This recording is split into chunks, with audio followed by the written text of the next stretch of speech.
¿Ya conoces la última publicación del Centro Olof Palme México? Ven, vamos a conocerla. ¿Te gustaría saber cómo ha evolucionado el concepto de seguridad nacional e internacional en el presente siglo? ¿Deseas saber sobre la problemática de la seguridad ciudadana o hídrica? ¿Qué lugar ocupa el terrorismo en la agenda de seguridad nacional de México y por qué? ¿Qué relación existe entre género y seguridad? ¿Entre seguridad y cultura?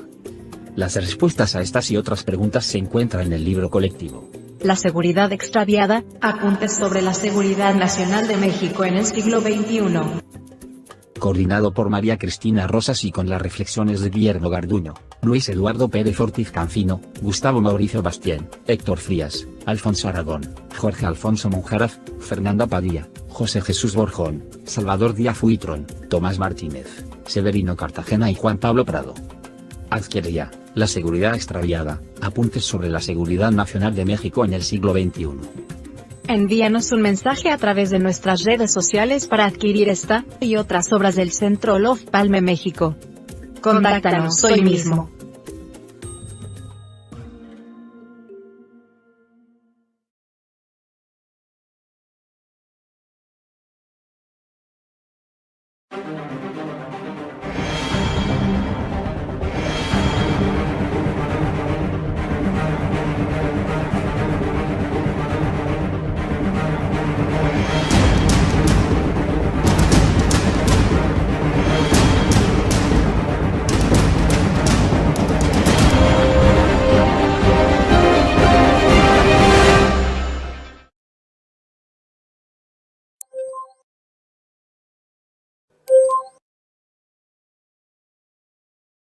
Muy buenos días, bienvenidos.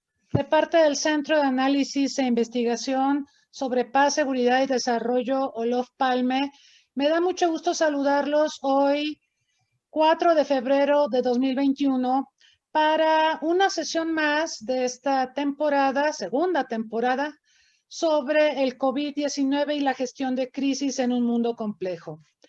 El tema que nos ocupa el día de hoy es el impacto del COVID-19 en el deporte, y para ello contamos con la participación de 4 distinguidos especialistas: el doctor Carlos Uscanga, el doctor Sergio Varela, el doctor Daniel Añorbe y la doctora María Cristina Rodríguez.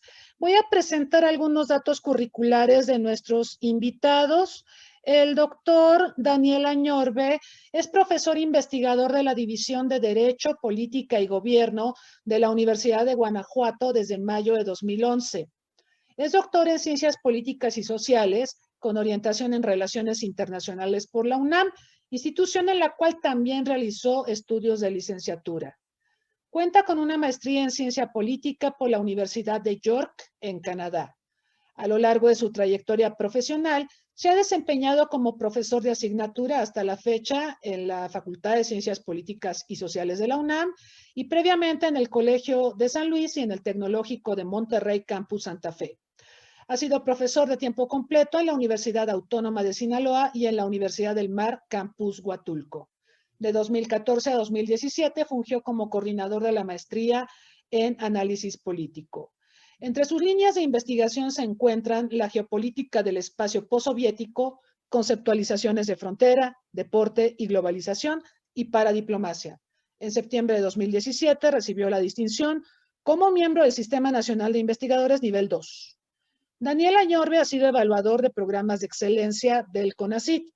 Es miembro de la Asociación Mexicana de Estudios Internacionales, de la International Studies Association, y del Centro de Análisis e Investigación sobre Paz, Seguridad y Desarrollo, Olof Palme, además de la International Sociology of Sport Association. De 2008 a la fecha, el doctor Añorbe ha escrito numerosos artículos en revistas arbitradas e indexadas, capítulos de libros, además de haber coordinado 4 de ellos. Sus publicaciones más recientes incluyen los BRICS, entre la multipolaridad y la unipolaridad en el siglo XXI, coordinado también con Ileana Cid y Ana Teresa Gutiérrez del CID. Global Perspectives on U.S. Foreign Policy from the Outside In, con Sally Burt. Global Perspectives on U.S. Democratization Efforts from the Outside In, también con Sally Burt. Y sus libros más recientes, en 2017 lo publicó El Deporte como Observatorio de Cambio Social y Político, y también en coautoría con Fernando Díaz Pérez, Guanajuato y sus ciudades hermanas, y un libro publicado en 2019 que se llama Liga MX Femenil, Cambios Domésticos, Influencia Internacional y Desafío al Statu Quo. Bienvenido, doctor Daniel Añorbe.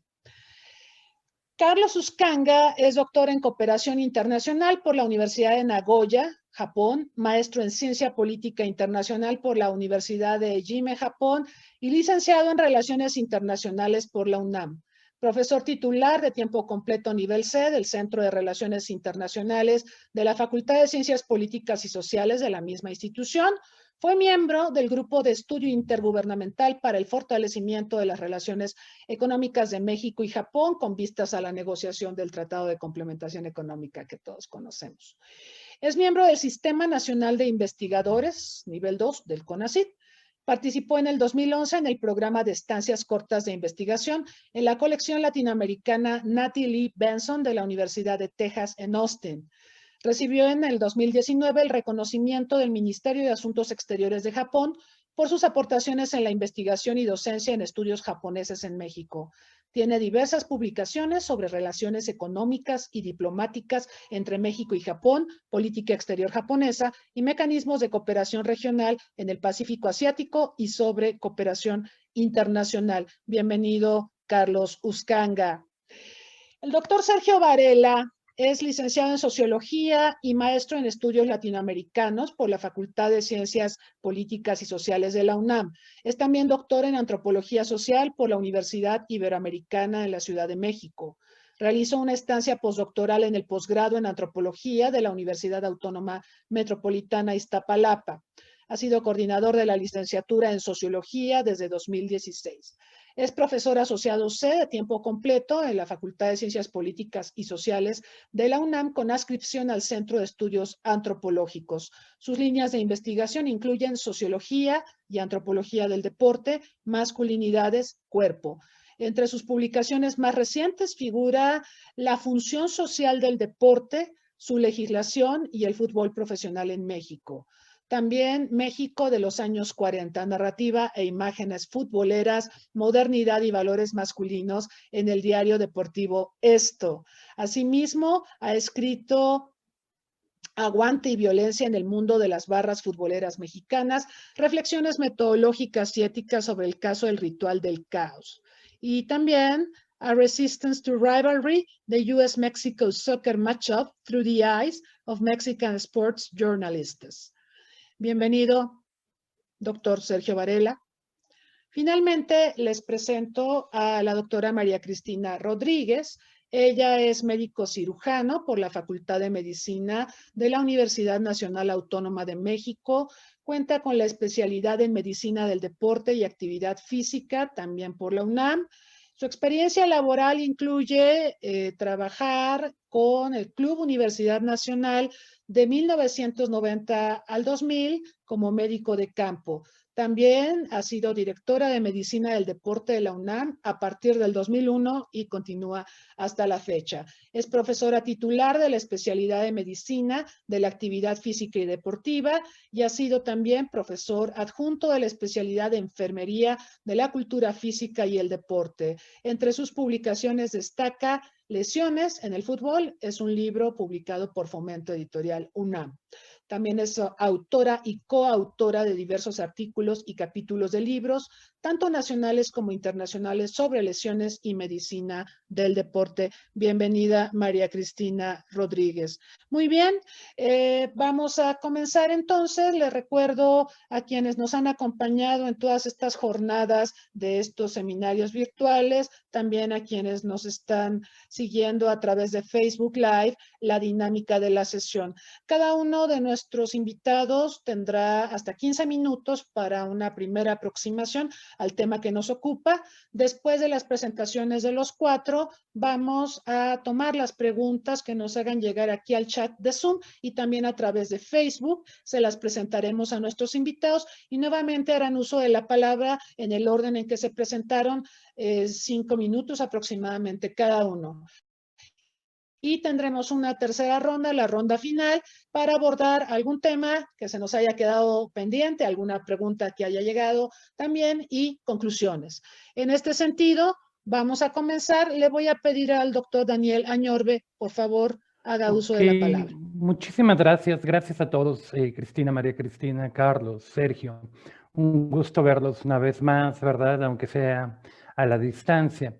Es común, ¿verdad? Es casi vox populi afirmar que el deporte entró en crisis en el año 2020 gracias a la pandemia.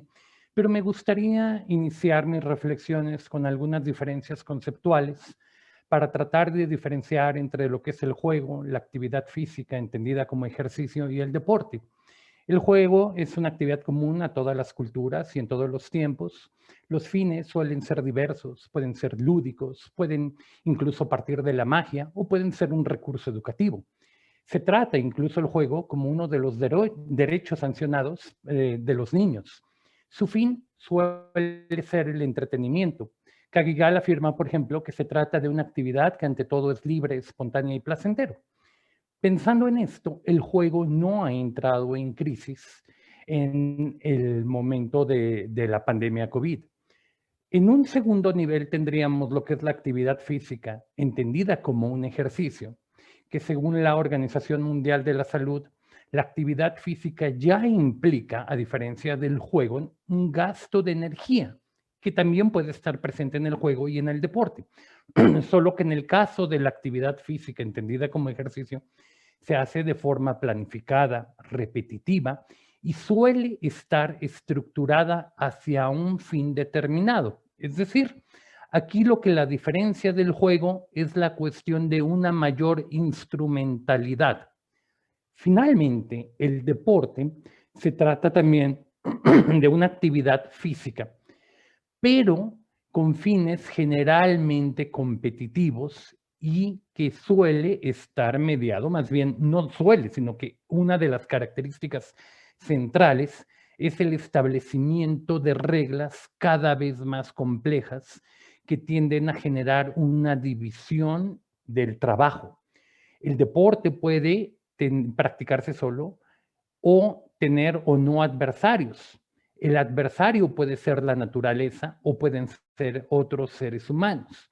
Lo que lo hace diferente y lo que lo convierte en una institución humana moderna es que se vuelve algo completamente instrumental en el momento que se dota de una racionalidad en términos weberianos. ¿Cuáles son algunos de los hallazgos que tenemos en torno al juego y a la actividad física de las implicaciones que ha tenido la pandemia COVID-19? En Estados Unidos, algunos estudios de finales de 2020 reportan que ha habido un aumento en el juego en el grupo de edad de 5 a 8 años, pero de manera inversa ha disminuido significativamente el ejercicio en el grupo entre los 9 y los 13 años. En Alemania, un estudio también de finales del año 2020 reporta un incremento exponencial en el tiempo de pantalla en los niños y adolescentes entre los 4 y 17 años y una reducción prácticamente de la misma magnitud en los niveles de ejercicio. Lo mismo, los mismos resultados de Alemania pueden verse en China y en España prácticamente con los mismos porcentajes. Sin embargo, en Bélgica, un país que ha tenido mucho menores niveles de restricción y encierro, la actividad física sorprendentemente no ha sufrido tanto entre la población del mismo rango de edad. La conclusión parece sugerir este estudio alemán es que el sedentarismo y o el ejercicio dependen sobre todo de factores contextuales más que de decisiones y determinaciones individuales. Y nos hacen la invitación a que aún dentro del encierro y dentro de la cuestión de la sana distancia, no aniquilemos la posibilidad de que los niños y los jóvenes tengan espacios fuera del hogar para poder llevar a cabo el ejercicio, porque esto puede tener repercusiones incluso al fin de la pandemia. Luego pasamos al deporte de alto rendimiento, que aquí es donde finalmente podemos ver la mayor de las crisis y podemos ver una crisis múltiple. Uno de los puntos es temporadas suspendidas, o bien, si no se suspenden las temporadas, algo como lo que pasó con la NBA o como va a pasar en el básquetbol colegial en Estados Unidos, ahora en marzo, en lo que le llaman la locura de marzo, en lugar de jugar torneos con una importante derrama económica en diversas ciudades que llevan hacia el Final Four, todo se podría jugar en una burbuja por razones de seguridad, con sus debidas implicaciones que va a tener esto para el sector restaurantero, hotelero, para las ciudades en su conjunto. Bien podríamos también enfrentar el fenómeno que lo podemos ver en México y lo pudimos ver en la NFL en muchos casos, de estadios vacíos, los cuales ahora simulan espectadores y porras por medio de fotos o de algunos maniquís o incluso alguna música o algún canto de guerra. En tercer lugar, podríamos ver afectaciones económicas y el cuestionamiento de nuevos estadios que pueden costar 1.500, 2.000 millones de dólares. ¿Van a poder seguir existiendo estos estadios? ¿Y cuáles van a ser las repercusiones que van a tener para el sector de los bienes raíces y el sector inmobiliario y de las construcciones? En un cuarto momento, bien, vendrá un dilema, y creo que esto Carlos lo tratará en algún momento cuando hable de los Juegos Olímpicos en Japón. ¿Quién va a pagar por los megaeventos si estos dejan de ser rentables para los medios, para los hoteleros, para los restauranteros, para los vendedores de memorabilia? Regresaremos a un modelo como el de Montreal 1976, que generó una deuda que a 2, 3 décadas de distancia seguían pagando los habitantes de esta ciudad francófona en Canadá, o bien se podrá seguir manteniendo el modelo implementado por primera ocasión en Los Ángeles 1984, un esquema neoliberal y prácticamente de inversión privada para los Juegos Olímpicos. Mi asunción es que uno y otro se antojan hoy tremendamente difíciles. En un quinto momento, una quinta crisis que alcanzo a ubicar es que paradójicamente las sociedades campeonas de los megaeventos, aquellas sociedades que han sido multisedes de mundiales, Juegos Olímpicos, a veces de invierno, a veces de verano, o a veces que han recibido absolutamente todo y en varias ocasiones, son aquellas que son más afectadas por el COVID-19. Al mismo tiempo, gracias a todo este proceso de una comercialización y una capitalización extrema del derecho, se ha hecho tan complejo y costoso albergar estos megaeventos deportivos que paradójicamente quienes los podrían albergar, algunas sociedades del tercer mundo que no se han visto tan afectadas, simplemente no lo pueden hacer por esta lógica capitalista del deporte. En un sexto momento podría pensar que nos obliga también a cuestionar qué pasa con lo inflado de los programas olímpicos.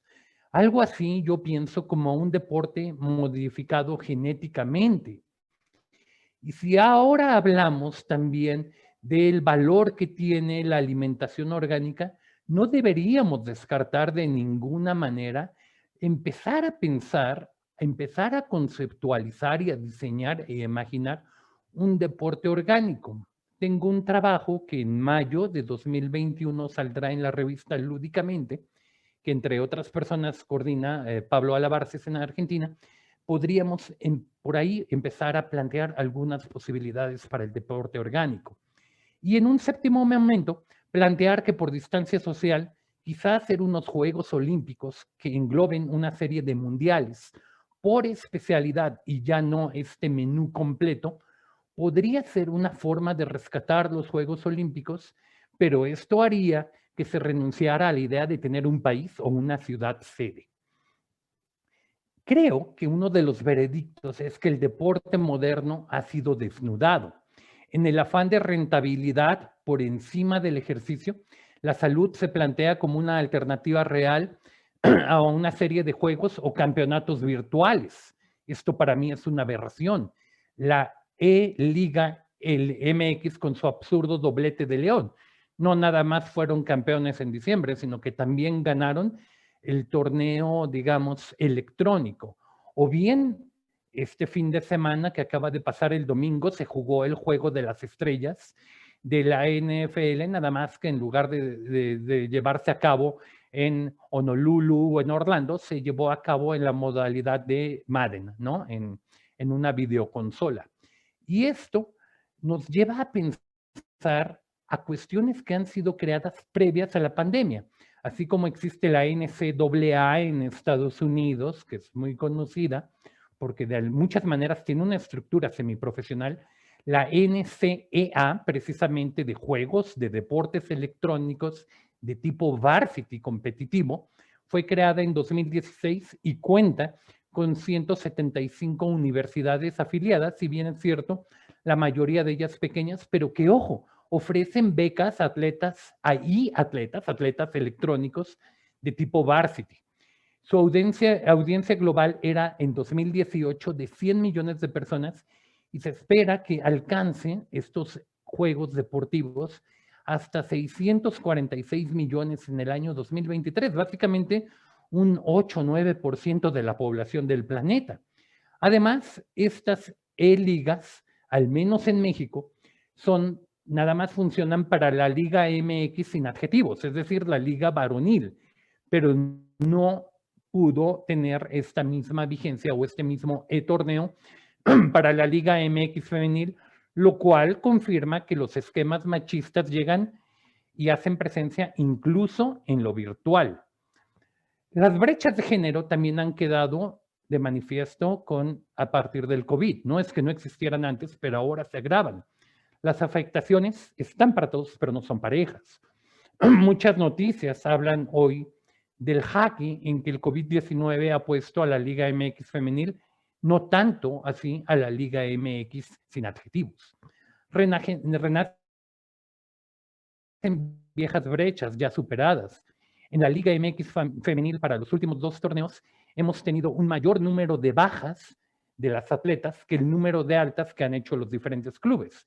En algún lugar hay que recortar y en algún lugar hay que ahorrar, y ciertamente estos ahorros no van a venir en la rama varonil. Los salarios no se bajan de las mujeres, nos dicen que esto es uno de los logros, pero no se bajan porque son bajísimos. Están hablando de salarios promedios de 3,000 pesos al mes. Hay algunas futbolistas que pueden ser consideradas como privilegiadas, que pueden llegar a tener salarios de 9,000 a 29,000 pesos al mes. Pero el problema es que mientras los jugadores de fútbol varonil pueden seguir viviendo de sus ahorros, de sus patrocinadores, de sus comerciales o simplemente de las ganancias televisivas, las jugadoras previo a la pandemia no podían vivir solo del fútbol, mucho menos tener ahorros, y ahora, en la ausencia de los estadios con puertas cerradas, ni siquiera pueden tener una serie de patrocinadores que había costado tanto esfuerzo tener acceso a estos.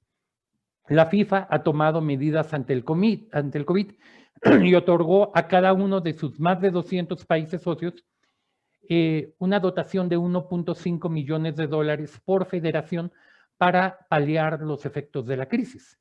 Sin embargo, de este $1,5 millones de dólares por federación, solo $500,000 van a llegar al fútbol femenino y 2/3 partes irán a parar al fútbol que necesita menos subsidios, que es el fútbol varonil.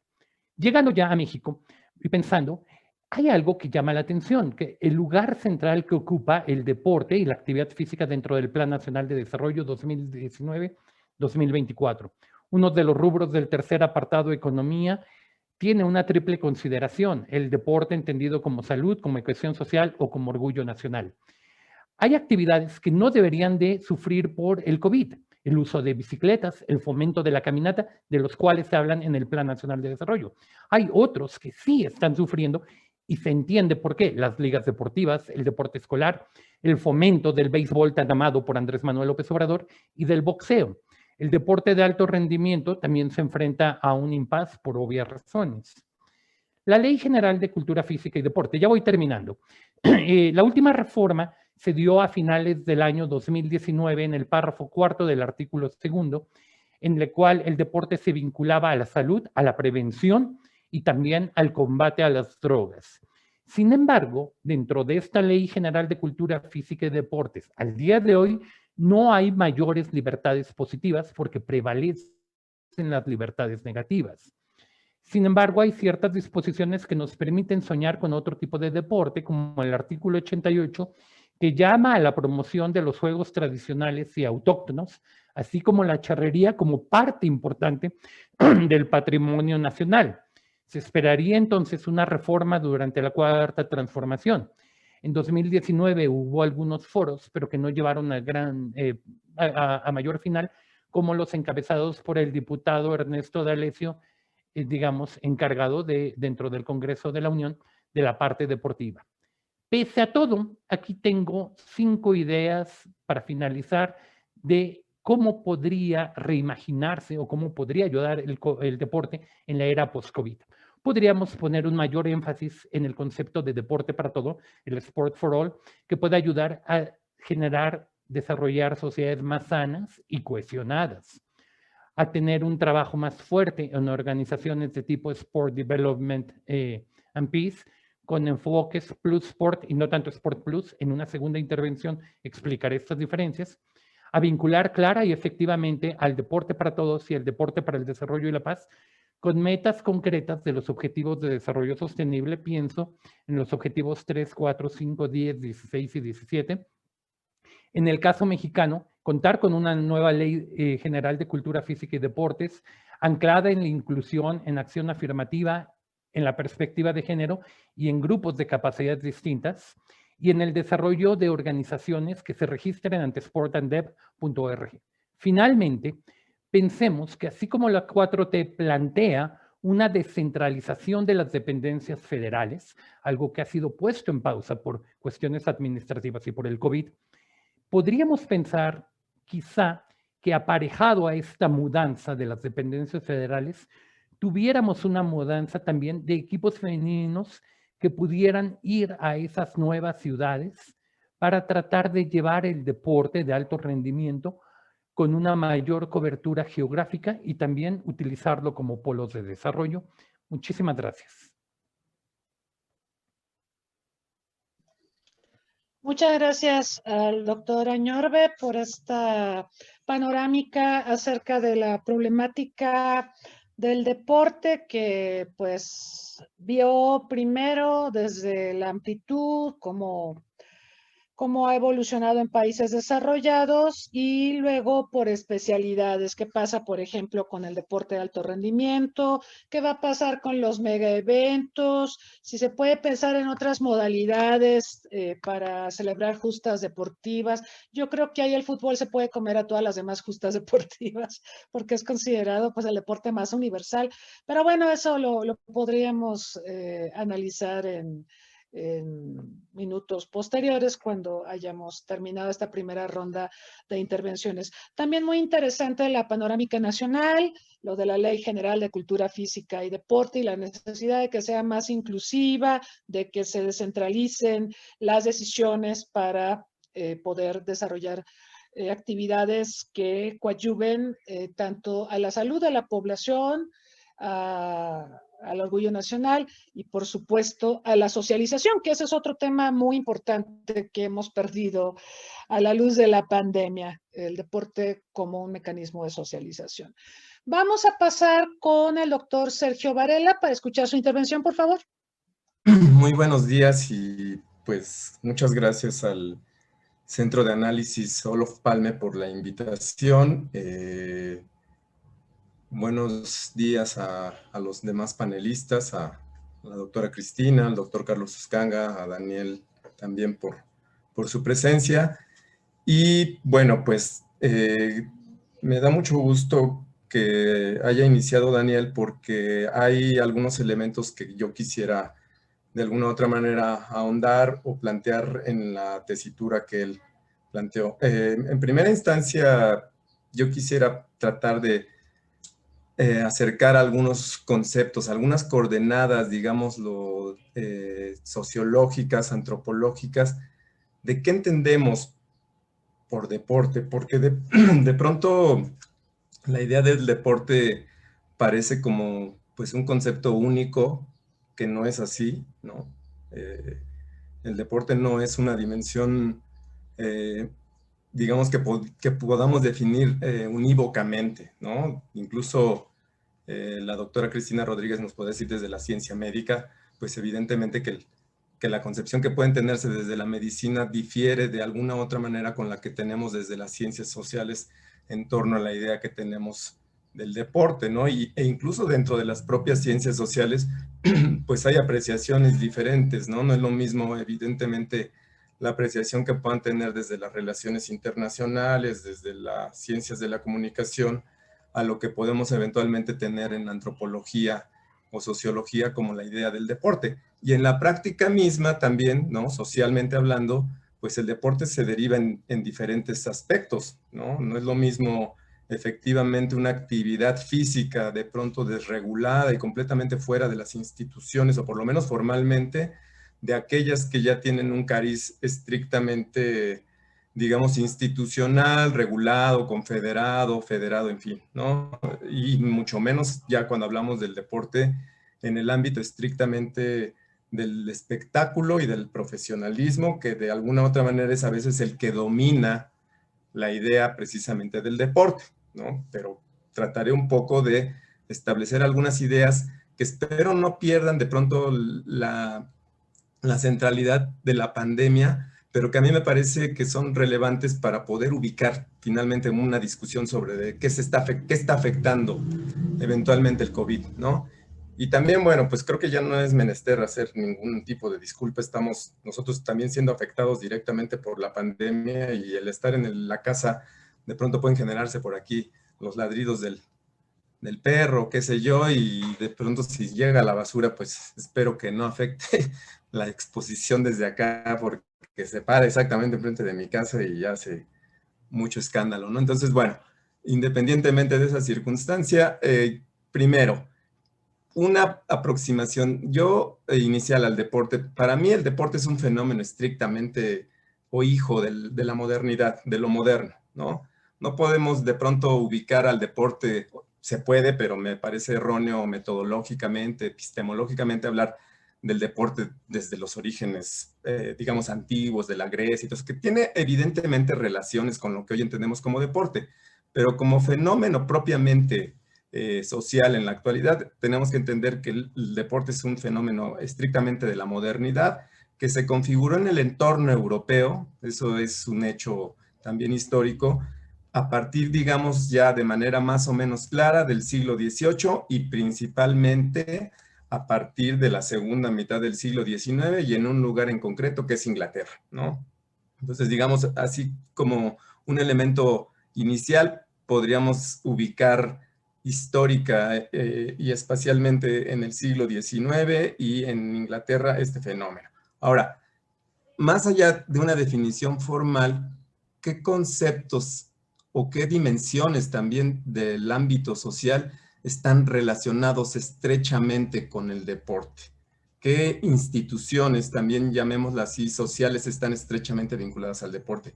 Una que surge a la par del propio, digamos, deporte como tal, es evidentemente la escuela, ¿no? La escuela forma parte de la tecnología que algunos autores, como lo desarrolló profusamente Michel Foucault, hablaba del tema de la disciplina, ¿no? Es decir, la escuela y el deporte forman parte de, digamos, de un tándem disciplinario muy importante. Y todo esto lo estoy planteando, les digo, en el entendido de que quisiera después proyectar todas estas ideas sobre de la pandemia. No es tampoco así solamente para dar una explicación sin sentido de lo que es deporte, ¿no? Sino que la trataría de perfilar hacia allá, ¿no? Bueno, entonces, de alguna u otra manera, la escuela es un elemento clave para poder entender el desarrollo de lo que hoy consideramos como el deporte y el sistema deportivo en general. Y evidentemente la escuela está pues asociada también estrechamente a la idea que tenemos de Estado, ¿no? A la idea que tenemos de de gobernabilidad, en fin, de los elementos que están de la política, ¿no? Y evidentemente también del capitalismo, ¿no? Del desarrollo estrechamente económico o estrictamente económico del mundo occidental, ¿no? Solamente hay que pensar, por ejemplo, en la idea del entrenamiento para entender un poco lo que quiero decir con la idea de disciplina y de escuela. El deporte se ha desarrollado básicamente sobre la idea de lo disciplinario y sobre la idea del desarrollo del entrenamiento como base fundamental del mismo, ¿no? Del deporte como tal, o de los deportes en general, ¿sí? Ahí, pues hay algunos autores que nos han hablado y que, digamos, han creado conceptos tan importantes como Norbert Elias con la idea de la deportivización de las sociedades occidentales, precisamente a partir del siglo XIX y para acá. Y con deportivización nos están señalando de que las sociedades adquirieron, digamos, tecnologías de disciplinamiento y de control y básicamente de autocontrol muy importantes, ¿no? Para poder vivir en un estado, digamos, político y civilizado, como dice Norbert Elias, contemporáneo, ¿no? Entonces, esta es así como la idea general básica que enarbola el deporte. Pero hay otros conceptos también muy asociados y que ya Daniel ahondó de alguna u otra manera en él con la idea del juego, ¿no? Que es precisamente la idea del goce como un elemento fundamental para entender el deporte, ¿no? A diferencia de otras, digamos, actividades disciplinarias, el deporte tiene un elemento de goce, ¿no? Lúdico, muy relevante, que lo vuelve precisamente un instrumento muy potente precisamente de disciplinamiento, ¿no? Si no tuviera esta capacidad gozosa, difícilmente el deporte tendría los alcances que tiene mundialmente. Entonces, no hay que perder de vista esta idea del goce porque es muy importante. Está, digamos, de manera dialécticamente relacionada con la idea de la disciplina, pero sin el goce, el deporte no tendría, para mí, desde mi punto de vista, los alcances que tiene actualmente, ¿no? Entonces, hasta ahí, digamos, algunos conceptos que están, desde mi punto de vista, asociados directamente con la idea del deporte. Pero ya relacionándolo y perfilando más la idea, otros dos conceptos que están directamente vinculados al tema de la pandemia y de lo que estamos viviendo ahora con el COVID y vinculados estrechamente con la idea del deporte es la higiene y la salud, ¿no? También vinculados estrechamente al tema de la disciplina, el deporte está pensado en alguna medida como un coadyuvante, como una fuerza necesaria para mantener a las poblaciones de los países en donde se desarrolla la actividad deportiva saludables e higiénicas, ¿no? Entonces, en esa medida, el deporte ha tenido, pues, evidentemente, un peso significativo en estos dos rubros, ¿no? Tanto de la higiene y de la salud, pero básicamente también, si lo empezamos a asociar con los demás conceptos, pues la escuela ha sido fundamental para también la proliferación de la idea de lo que consideramos ahora higiénico y saludable, ¿no? Y entre ellas está precisamente la actividad física y la actividad deportiva, pero la actividad física, no una actividad física, digamos, lúdica, libre, sino que ya con ciertos parámetros fundamentados sobre de cierta lógica, en donde evidentemente elementos como el de la ciencia médica, pues ha tenido un papel fundamental, ¿no? Han establecido criterios precisamente de qué es lo saludable, qué es lo higiénico, y de ahí que el deporte tenga, digamos, características también muy importantes de fomento a la salud, o por lo menos se piensa así. Pero vamos a ver también, o trataré de explicar, que ahí hay una contradicción muy fuerte con el mercado, ¿no? Con la idea precisamente del capitalismo y del deporte profesional, en donde los valores de la salud y de la higiene tal vez, o básicamente, no son los que rigen esta mecánica, ¿no? Y de ahí que, bueno, pues tengamos ahora las contradicciones tan fuertes precisamente de una sociedad como en el caso de la mexicana, y no es la única, en donde elementos como claves para el entendimiento del poder de la pandemia, como la obesidad y la diabetes, pues hablan precisamente de esta disfuncionalidad precisamente del deporte, ¿no? Si bien es cierto, está asociada esta idea, realmente en la práctica podemos ver que no existe del todo. Bueno, en primera instancia, digamos, el deporte también tuvo y aún continúa teniendo una fase informal, ¿no? siguen teniéndose, digamos, actividades que podríamos entender como deportivas, que no están formalmente ubicadas en un espectro institucional, ¿no? Las cascaritas callejeras o incluso lo que se pueda jugar dentro del hogar actualmente podría considerarse de alguna manera u otra como una actividad deportiva no formal, pero que, digamos, incluso lindaría más en lo que Daniel ya ha señalado como una actividad estrictamente lúdica y de juego, ¿no? Y que ahí habría que ver qué tanto efectivamente ha sido afectada esta actividad informal del deporte en la pandemia. A mí me llama precisamente, pues sí, la atención, y los datos que da Daniel consolidan o confirman un poco esta hipótesis de que la pantalla se ha vuelto pues un elemento clave para la actividad lúdica en la actualidad y que ha, digamos, de alguna u otra manera servido como el elemento clave para tener, digamos, por lo menos a las generaciones más jóvenes, ¿no? De niños y de adolescentes en un nivel, digamos, de goce, ¿no? Y de actividad lúdica importante más allá, o digamos, sobreponiéndose sobre de la actividad estrictamente física, ¿no? Y deportiva en un momento dado. Entonces, bueno,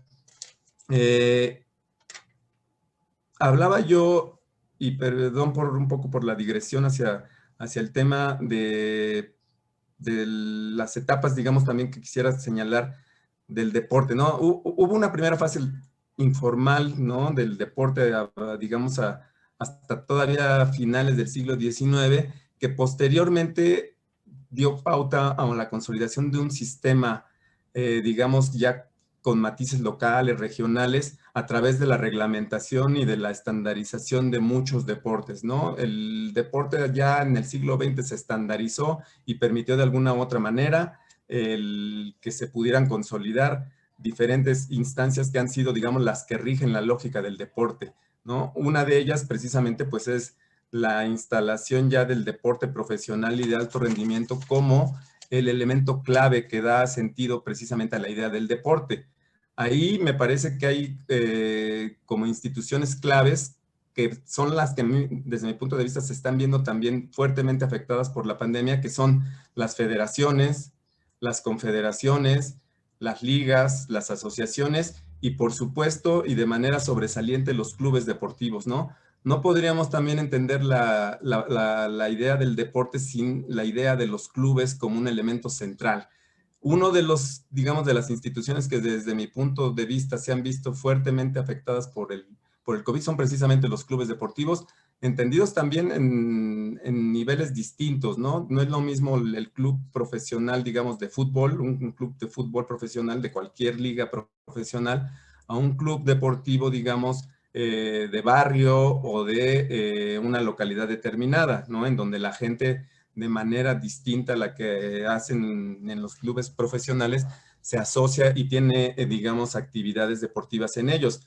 Pero independientemente del nivel del que estemos hablando o del ámbito que estemos hablando, los clubes deportivos es una de las instituciones que me parece que se han visto afectadas de manera más fuerte por la pandemia, ¿no? Y de ahí, pues, que tendríamos que estar pensando el rol que tienen estos clubes deportivos en la actualidad y del cómo se están adaptando precisamente a estas nuevas circunstancias, ¿no? Que de alguna otra... Yo, por ejemplo, pertenezco a un club deportivo privado que ha cerrado parcialmente y a veces de manera total sus actividades y por lo tanto pues ha afectado directamente a los usuarios del mismo, ¿no? Y en esa medida pues la pandemia ha afectado, digamos, la actividad deportiva directamente de sus usuarios y eso en todos los ámbitos, ¿no? Tanto de los clubes deportivos privados como de los clubes deportivos o de los centros deportivos públicos, ¿no?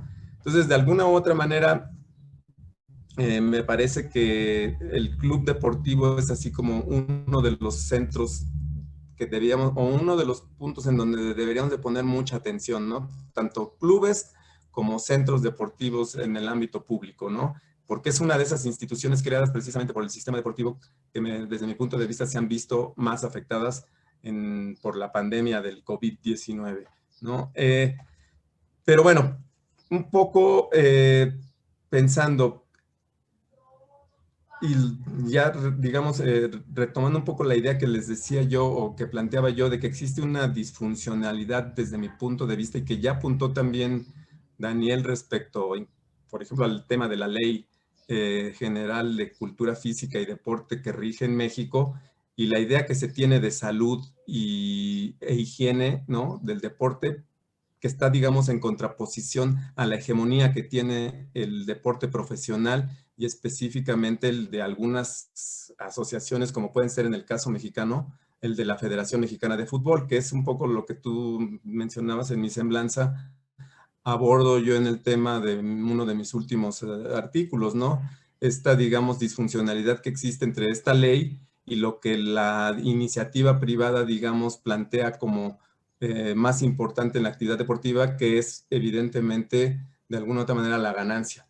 Si, por ejemplo, uno entra a la página de la Federación Mexicana de Fútbol, que es supuestamente una asociación civil sin fines de lucro, que debería de tener antes que nada, digamos, la idea del deporte social y de la promoción de la salud entre la población, pues vemos que en definitiva los intereses económicos chocan directamente con esta idea. Entrar a la página estrictamente de la Federación Mexicana de Fútbol nos da cuenta de los patrocinios y de las asociaciones, digamos, comerciales que tiene una instancia como esta federación, que debería de no tener, como, insisto, fines de lucro, pues patrocinios tan básicos como con Adidas, ¿no? Como una empresa que domina, digamos, el espectro del deporte en muchos ámbitos, tanto estético como culturalmente, y que también, digamos, el fútbol pues está supeditado a estos intereses, ¿no? Entonces, esta disfuncionalidad entre el aspecto social y el comercial me parece que es uno de los elementos claves para entender precisamente, digamos, los efectos que está teniendo el COVID entre la población, digámoslo, por lo menos mexicana, ¿no? Ya hemos visto que la obesidad, la diabetes, son, entre otras cosas, explicadas por la inactividad física y la inactividad deportiva de la población mexicana. Las federaciones y las confederaciones nacionales e internacionales tendrían que estar abocadas precisamente, desde mi punto de vista, a la promoción precisamente de la actividad deportiva y la actividad física para que su población evidentemente estuviera en mejores condiciones de salud de las que se encuentran realmente. Y el caso mexicano, bueno, pues es un caso, me parece a mí, paradigmático de cómo el deporte está sirviendo para intereses estrictamente o básicamente comerciales antes que de sus funciones básicas de salud y de promoción de la higiene y de las condiciones, digamos, óptimas de su población. Entonces, de alguna u otra manera, a mí me parece que en la medida en que el deporte no retome precisamente sus ideales, ¿no?, que son básicamente eso, ideales y valores establecidos en una lógica de salud, de disciplina y de, digamos, control de la población, me parece que estaremos metidos en una serie de grandes dificultades a lo largo de los meses que vendrán y tal vez años que vendrán con la pandemia, ¿no? Creo que estoy llegando al límite de mi tiempo. Se quedan ahí algunas ideas que de pronto pues me gustaría incluso escuchar los comentarios y las opiniones de los demás panelistas y de quienes nos están escuchando para poder de pronto ahondar en estas cuestiones, ¿no? Y muchas gracias por el tiempo. Muchas gracias, Sergio. Muy importantes las aseveraciones que hace Sergio, ubicando al deporte como hijo de la modernidad, hablando del deporte como fenómeno social, el cariz eurocentrista que ha tenido y el papel de la escuela como espacio fundamental para su desarrollo a partir de la concepción de la disciplina. También muy interesante esto de cómo el deporte en países como México entra en contradicción con los hábitos obesogénicos que, pues, por razones económicas son difundidas por los patrocinios y por entidades vinculadas a las actividades deportivas. Así que habrá mucho que analizar al respecto. Estaba pensando también, México y Estados Unidos son, Estados Unidos el primero, México el tercer país con más defunciones provocadas por el coronavirus, y los dos tienen una población muy golpeada por hábitos obesogénicos, por obesidad y diabetes. Entonces habrá que ciertamente revisar este tema. Pero vamos a continuar, le vamos a pedir a Carlos Uscanga que comience con su reflexión a propósito, por supuesto, del tema de las Olimpiadas. Por favor. Muchas gracias, Cristina, colegas. Un placer compartir con ustedes el panel del día de hoy. A todos los que nos escuchan por Zoom y Facebook, pues muy buenos días también. Yo voy a ser muy concreto, particularmente es un tema que está hoy día en la opinión pública, está en el marco de la discusión, no solamente en este país asiático, sino en el mundo, sobre las posibilidades de realizar o posponer por segunda ocasión o cancelar los Juegos Olímpicos. Voy a abordar algunos temas directamente relacionados a esta temática, pero también quiero introducir un tema referente a la posición de las organizaciones de la sociedad civil en Japón, que algunos de ellos han manifestado oposición a la celebración o manifestaron inclusive antes de la pandemia oposición para la celebración de estas justas. Y finalmente, bueno, pues hacer una reflexión sobre lo que está sucediendo hoy día en Japón, de la tercera oleada ya virtualmente de la pandemia, y después dar una suerte de reflexión si es que me daría tiempo, si no, lo dejaría para la segunda ronda que nos corresponde. Como ustedes lo recordarán, en el 2013, digamos, el Comité Olímpico Internacional designó a Tokio como sede de los Juegos Olímpicos. El 2013 estaba muy cercano, recordarán también, a lo que había sucedido 2 años antes con la triple tragedia, ¿no?, nuclear, humana y material que azotó Japón por los tsunamis y el terremoto que vivió el 11 de marzo del 2011. Y bueno, pues aquí se genera una serie de expectativas en términos de que la organización de los Juegos Olímpicos pues fuera una oportunidad, ¿verdad?, para recuperar y revertir estos efectos económicos que ya venían de atrás desde un proceso de estancamiento desde virtualmente finales de los años 90 de su economía, pero que sembraban expectativas que los Juegos Olímpicos iban a dar este nuevo impulso para revertir estos males. Todo el mundo sabemos que en 64 se organizaron, pero pocos recordamos que en 1940 Japón iba a organizar los Juegos Olímpicos después de Alemania. Por razones de la Segunda Guerra Mundial fueron cancelados. Recordaremos que Japón entró con los países del eje y fueron cancelados.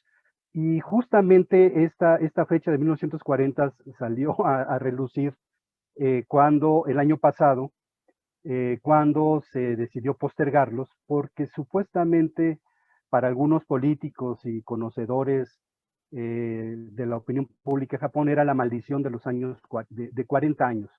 Es decir, en 1940 se cancelaron, en 1980 Japón se unió al boicot y no acudió a los Juegos Olímpicos en Moscú, y 2020 pues fueron aplazados. Entonces en la opinión pública y en los comentarios de los políticos se escuchaban ese tipo de aseveraciones. Bueno, ustedes saben, y esto ha sido también parte de la opinión pública, los grandes recursos que se han invertido. Se calcula, hay un dato relativamente reciente, que hasta la fecha fueron de 12.300 millones de dólares.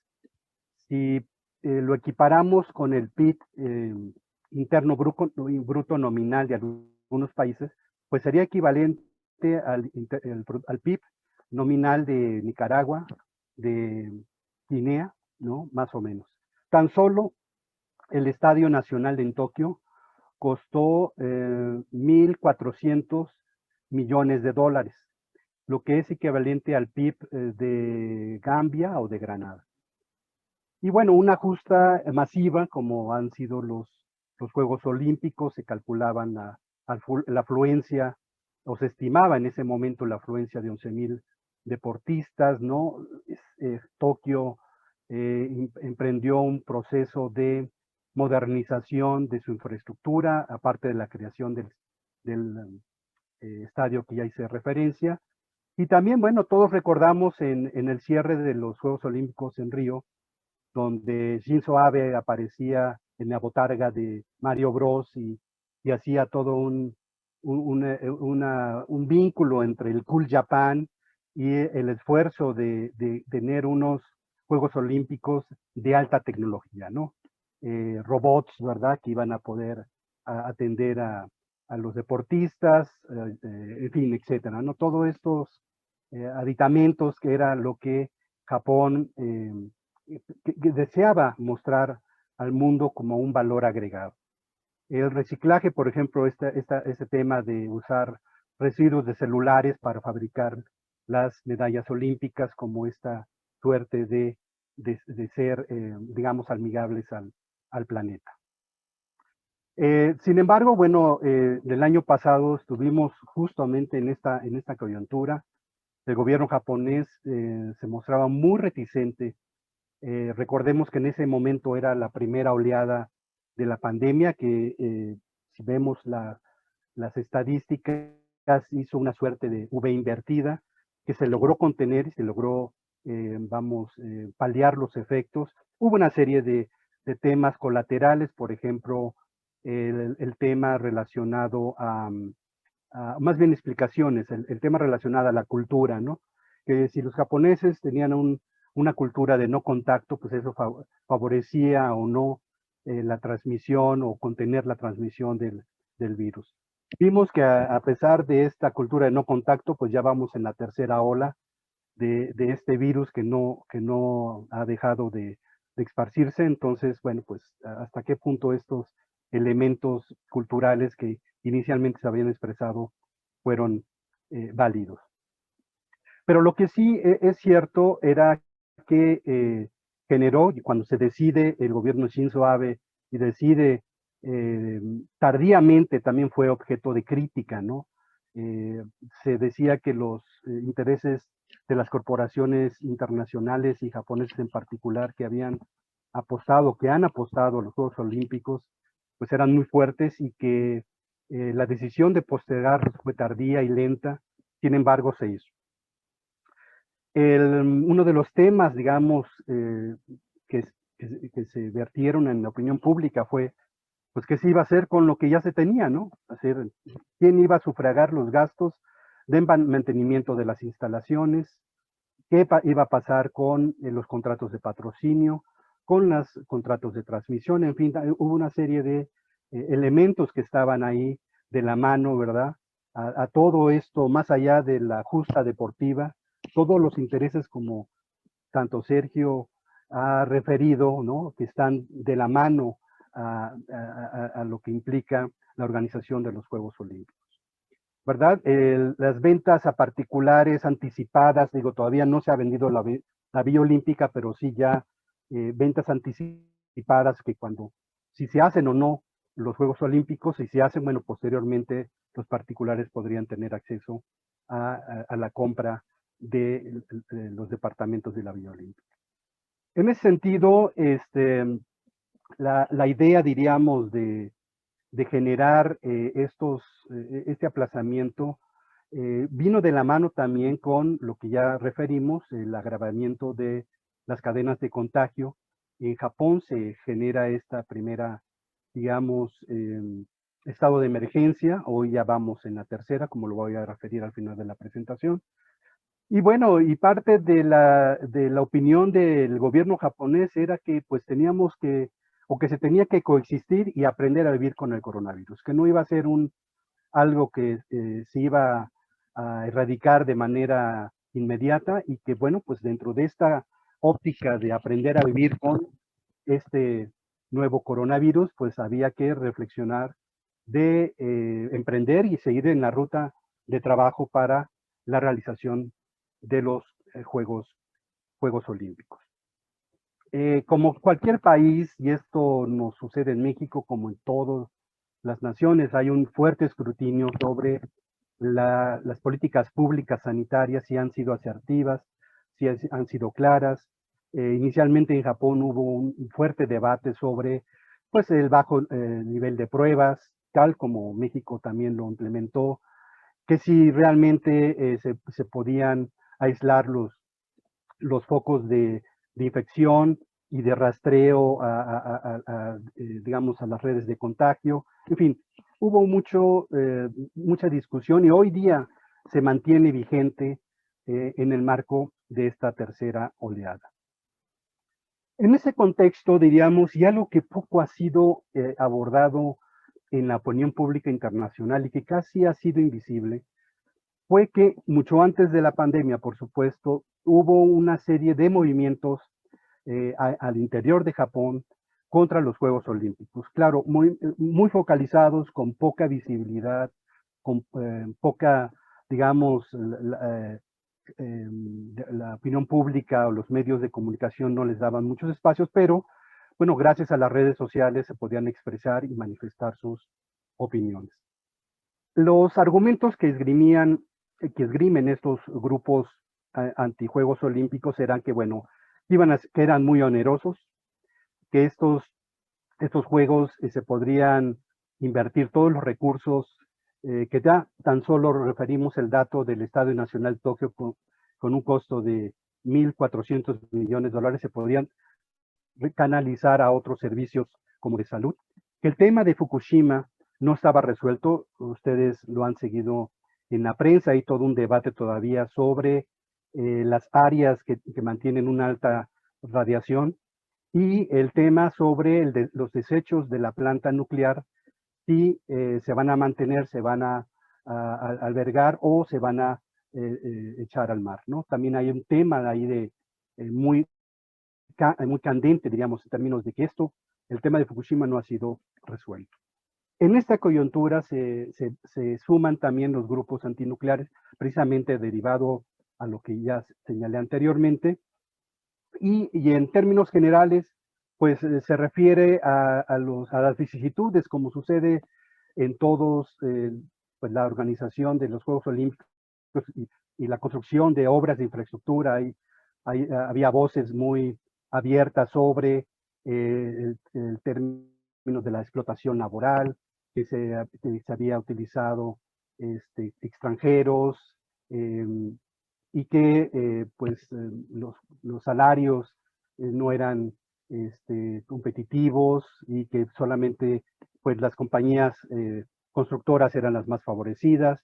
El tema de la utilización de voluntarios, que creo que se utilizan en todos los Juegos Olímpicos, que en el caso de Japón son arriba de 100,000 voluntarios y que pues estos ahorros que estaban usando el comité organizador, pues no estaban al acorde con las ganancias que las empresas iban a obtener de las justas. En fin, el tema de la cultura del abuso, violencia de género y todos los temas relacionados a lo que ha salido en los últimos años en el deporte, la violencia de género, etcétera, como un elemento. Justo ayer escuchaba en las noticias, hay un debate porque el representante del comité organizador en Japón refería de manera despectiva que las reuniones que ellos realizan se tardaban más porque había muchas mujeres y hablaban mucho, ¿no? Entonces, esto también generó respuestas por parte de los grupos feministas en Japón, y hoy es un tema bastante candente en ese sentido. En fin, sobre el movimiento antinuclear referido a lo que ya señalamos en el caso de Fukushima, pues había toda una discusión sobre el camino que se utilizó para el recorrido de la antorcha olímpica, que cruzaban en regiones que supuestamente tenían contaminación, con esta idea del gobierno japonés de decir, bueno, ya Japón es seguro, pueden transitar por cualquier espacio, y esto generó también una serie de protestas, vamos, muy claras. El tema también de la reactivación de las plantas nucleares en Japón, el debate que ha habido, el gobierno japonés está empeñado en habilitarlas, hay una serie de grupos sociales que están en contra de lo mismo, como pues son estos grupos antinucleares.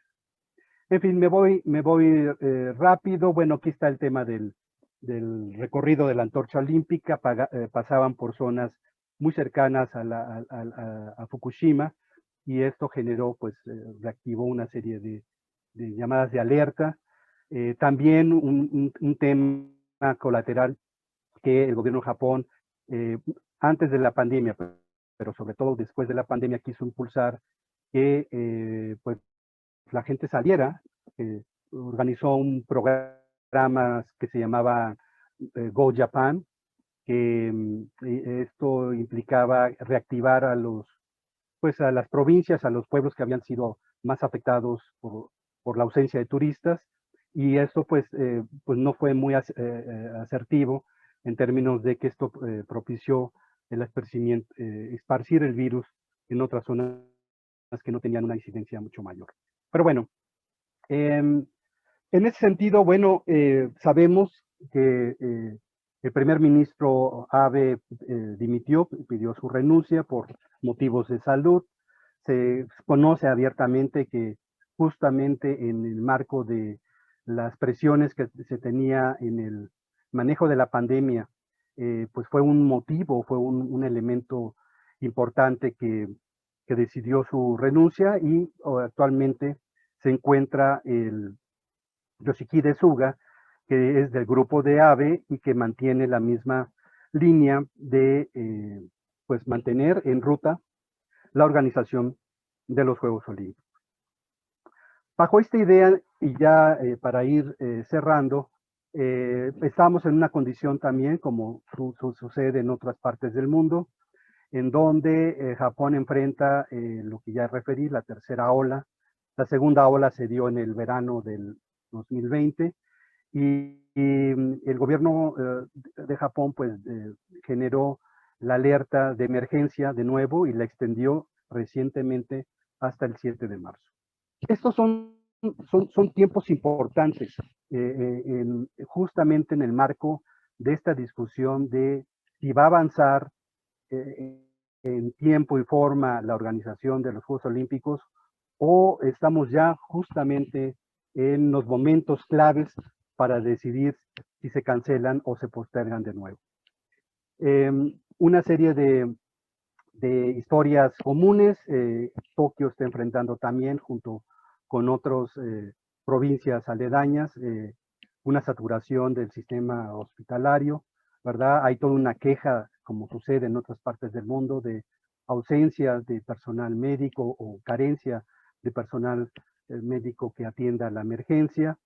En fin, hay una serie de cuestiones en ese entonces. Y esto ha impactado también la misma percepción de la opinión pública.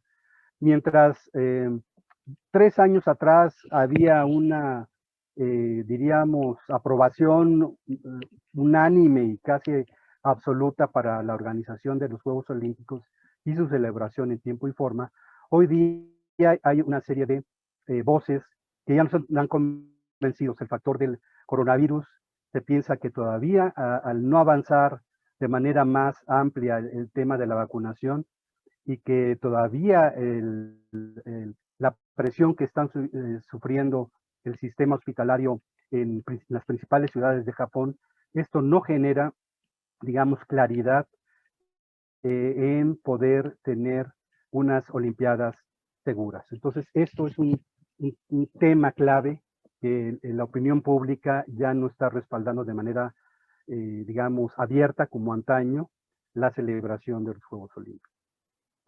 En ese sentido, bueno, justo lo que comentaba Daniel era muy importante en términos de todo el gasto que se ha invertido. ¿Qué va a pasar si este gasto de alguna manera no es retornado?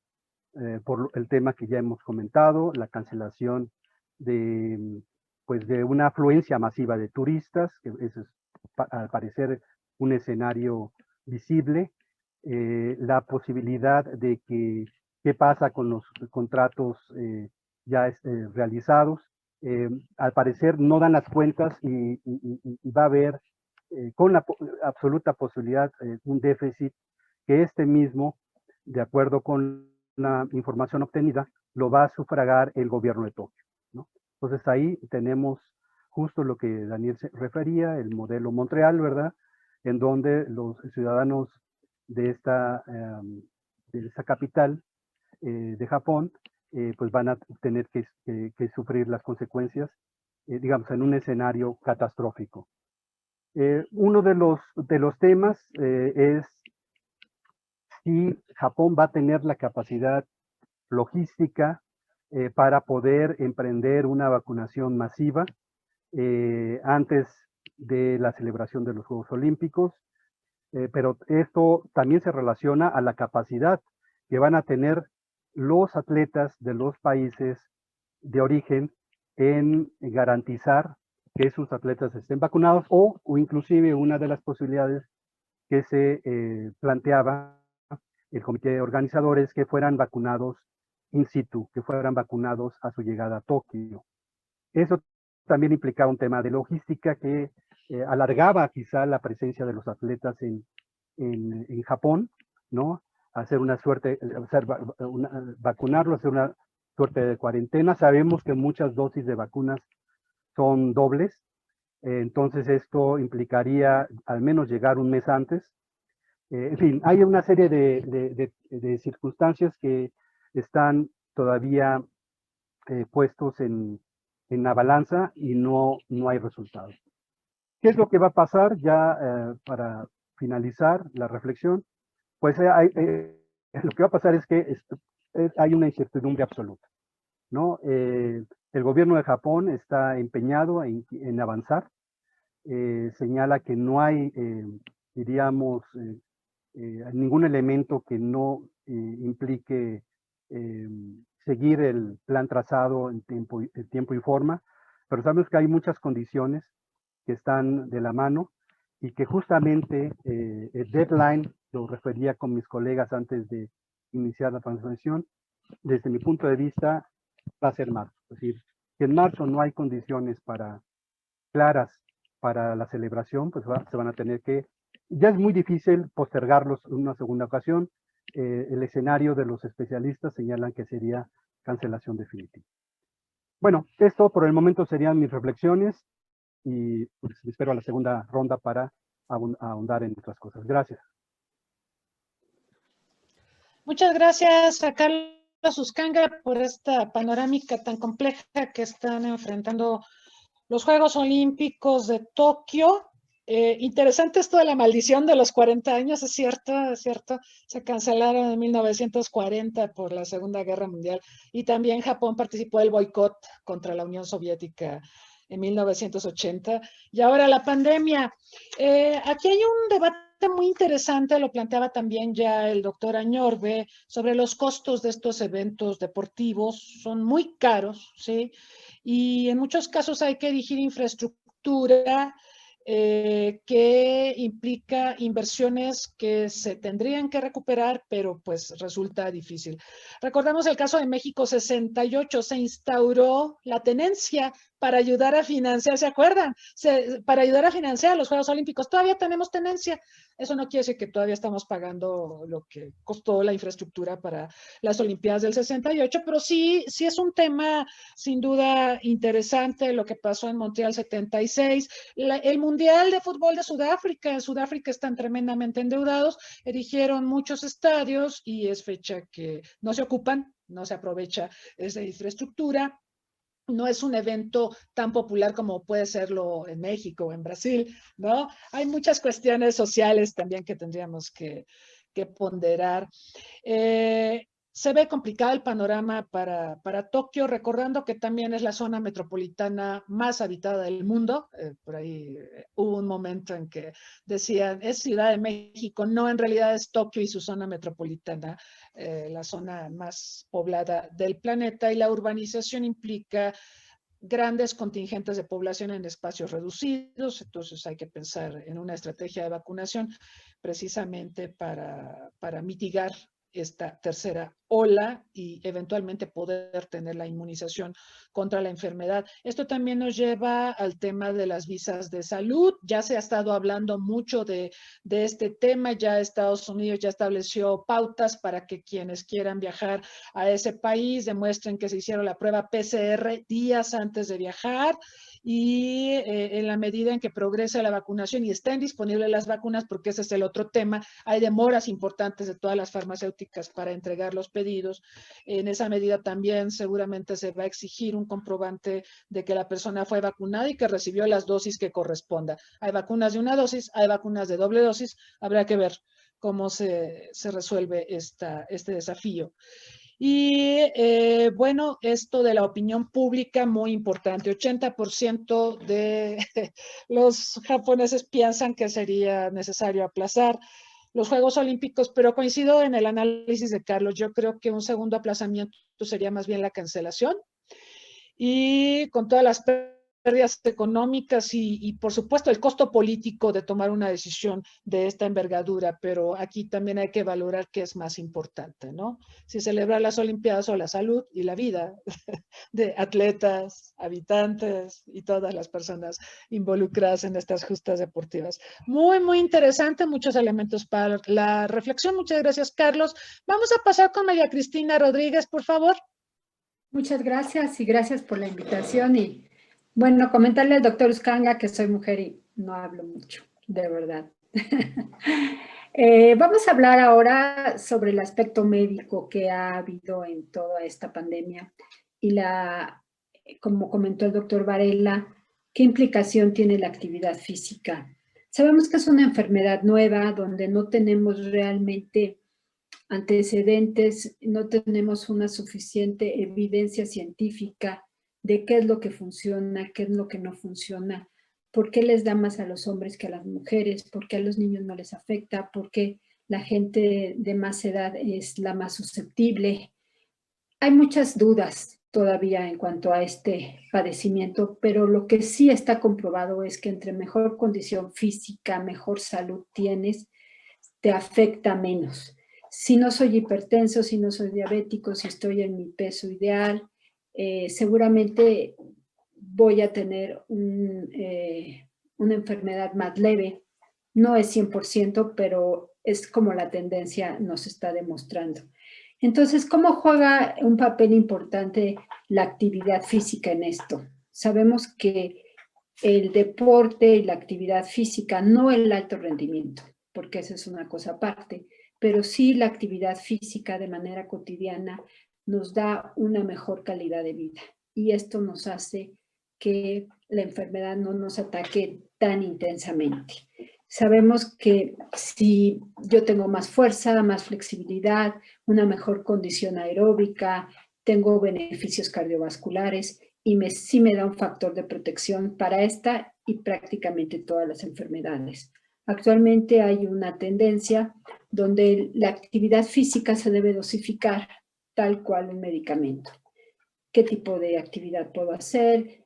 ¿Con qué frecuencia? ¿A qué intensidad? ¿Cuántos días por semana? ¿De qué tipo? Y en base a eso voy a tener beneficios que me van a proteger para muchos padecimientos, entre ellos pues la obesidad, la hipertensión, la osteoporosis. Hasta sabemos que la actividad física beneficia estados psicológicos como la depresión, como la ansiedad, una mejor autoestima. Entonces sabemos que todo esto se involucra para que tengamos una mejor calidad de vida.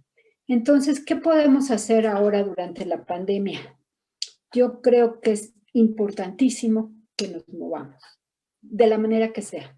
Si quiero subir y bajar escaleras, si quiero saltar la cuerda en mi casa, si quiero hasta seguir alguno de estos videos que ahora están tan de moda. No tan recomendables los retos que que se están manejando sobre todo en adolescentes, en gente joven, porque si no estoy habituado a hacer actividad física y de repente el reto me pone que tengo que hacer 300 sentadillas y 1000 abdominales, seguramente voy a tener otro tipo de problemas como lesiones por sobreuso.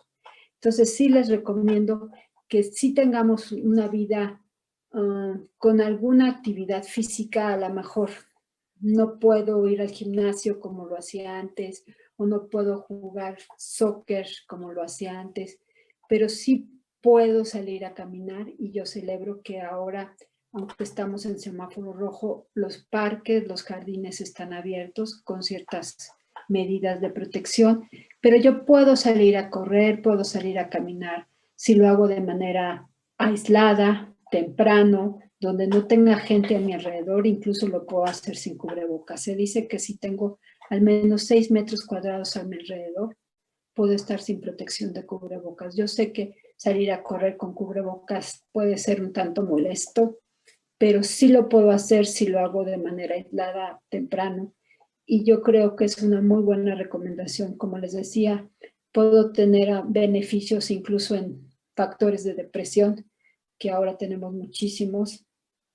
Igualmente sí puedo salir hasta con alguno de, pues con la gente con la que vivo, con alguno de mis hijos. Puedo tener muy buenos beneficios en cuanto a esto. Otro factor importante es la rehabilitación que voy a tener posterior si de alguna manera me contagié del virus. Sabemos que la gran mayoría de los pacientes que lo padecen y que han tenido que estar hospitalizados, pues bueno, por supuesto que los tienen acostados 1, 2 semanas, incluso más. Entonces, toda esta hipotrofia muscular que se ocasiona por estar acostado tanto tiempo, la actividad física me lo va a mejorar de una manera importante si yo lo hago como un proceso de rehabilitación después de la enfermedad. Entonces, volver a fortalecer los músculos, volver a poder caminar, subir y bajar escaleras, levantarme de una silla, bañarme, ser autosuficiente. La actividad física aquí juega un papel sumamente importante, aunado a la rehabilitación que tengo que hacer de la pared torácica para volver a tener una buena capacidad vital, funcional de mis pulmones, que sabemos que es el órgano blanco en esta enfermedad. De algún modo se causa una neumonía por el virus, donde el tejido, el parénquima pulmonar, se cicatriza y impide que yo tenga esta expansión de los pulmones y por ende una capacidad vital disminuida. Entonces, el realizar toda esta serie de ejercicios aunados a los ejercicios de fuerza me van a traer una buena rehabilitación, como dicen, post-COVID. Ahora, ¿qué puedo hacer? ¿Qué actividades, hablando ya un poco de deporte en cuanto a más alto rendimiento? Tenemos ciertos deportes que podemos hacer con un riesgo de contagio bajo.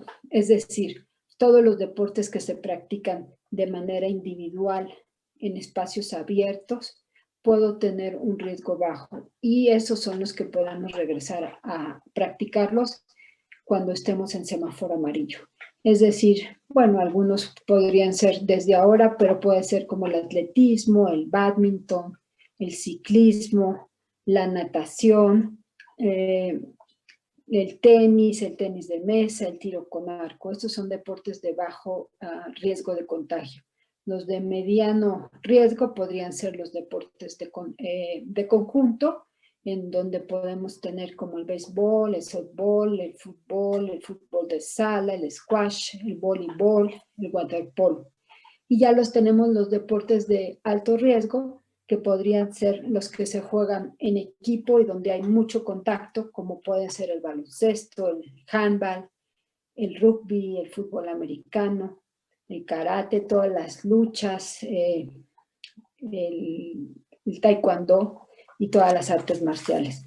Es así como se han clasificado los deportes y como nosotros en la universidad vamos a ir retomando todas estas actividades, dependiendo, por supuesto, el semáforo y el riesgo de contagio que tenemos. Pero sí quiero comentarles que es muy importante realizar actividad física como medida de prevención, como medida post-COVID, que nos van a dar mayores beneficios y una mejor calidad de vida. Muchas gracias. Muchas gracias a la doctora María Cristina Rodríguez. Sí, efectivamente, en términos de prevención, la actividad física es muy benéfica, no hay que perderlo de vista, pero también cuando lamentablemente ha habido contagios y ha habido incluso hospitalizaciones, la rehabilitación es fundamental porque ya nos han hablado bastante también los especialistas de la merma que hay en los pulmones para personas que han padecido la enfermedad y la recuperación puede ser muy lenta, pero la actividad física sin duda puede ser un elemento que apoye a esta recuperación y rehabilitación. Muy bien, bueno, pues vamos a pasar ahora a las preguntas por parte de las personas que están aquí acompañándonos en Zoom. También invitamos a las personas en Facebook que nos están viendo a que formulen sus preguntas. Mientras nos hacen llegar sus preguntas, pues vamos a hacer la encuesta del día de hoy. Los invitamos a participar. Recuerden, no hay respuesta correcta. La pregunta del día de hoy es, ¿cuál es, en su opinión, la principal consecuencia del COVID-19 en las actividades deportivas y físicas? Bueno, ha coadyuvado al deterioro de la salud física y emocional de la población ante el confinamiento, provocó pérdidas económicas cuantiosas a gimnasios y clubes deportivos, favoreció los eventos deportivos sin público, estableció el requisito en los atletas y deportistas de realizarse las pruebas PCR para corroborar o no el padecimiento, ha llevado a la pérdida de espacios de socialización, especialmente en detrimento de los grupos más vulnerables. Este es un tema muy, muy importante porque ya hay varios estudios que han abonado a este análisis y explican que los grupos más vulnerables, trátese de mujeres, el tema de género ya lo refería el doctor Añorbe, pero también personas de la tercera edad, resulta que resienten mucho esta pérdida de espacios de socialización más que otros sectores de la población. Otra posible respuesta es que ha favorecido el entrenamiento y la actividad física a la distancia, un poco lo que comentaba la doctora Rodríguez. Otra posible respuesta es con el cierre de escuelas y centros educativos ha impedido el desarrollo de la educación física. Otra más, celebridades del mundo del deporte han coadyuvado a las campañas de información para enfrentar el virus. Otra más, ante la emergencia sanitaria es visto como un tema residual por parte de las autoridades. Y finalmente, ante la emergencia sanitaria es visto como un tema sobre todo de pérdidas económicas para patrocinadores y ciertos organismos y federaciones deportivas. Bueno, los invitamos a votar y tenemos aquí en el chat una pregunta para nuestros invitados. De Ubaldo Quiroz. Él dice, es indiscutible los efectos positivos del deporte sobre la salud, sin embargo, en los deportistas de alto rendimiento son más los efectos negativos sobre la salud mental, reproductiva, etcétera. ¿Qué modificaciones se pueden hacer para mantener la práctica del deporte como un factor complementario y tener una vida plena y feliz? ¿Se ha evaluado el impacto de las clases de educación física en línea sobre la salud de los estudiantes? El deporte de alto rendimiento está sujeto a los intereses políticos y económicos de las naciones a nivel diplomático. ¿Qué se puede proponer para evitar o disminuir esta vulnerabilidad de los deportistas? Y felicidades a todos los ponentes. Muy bien, bueno, pues vamos a darles el uso de la palabra en el orden en que se presentaron. Doctor Daniel Añorbe, por favor. Muchísimas gracias, doctora María Cristina. Sí, yo aquí tengo ya desde hace un buen rato registrada la pregunta de Ubaldo Quiroz y quisiera contestar un componente de eso, sobre todo en cuanto a las contradicciones que genera este deporte de alto rendimiento y la cuestión diplomática, etcétera. ¿Qué se podría hacer? Bueno, una respuesta que considero sencilla, que podría dar algunas ideas, es en seguimiento a lo que plantea David Sterkele. Así como ya mencionaba de alguna manera Sergio Varela que el deporte, y lo vimos en Elías y Dunning, es un proceso en el cual se deportiviza a la sociedad, Sterkele plantea lo contrario, desdeportivizar quitarle todo este componente de extrema racionalidad y extrema institucionalización al deporte y devolverle su carácter gozoso.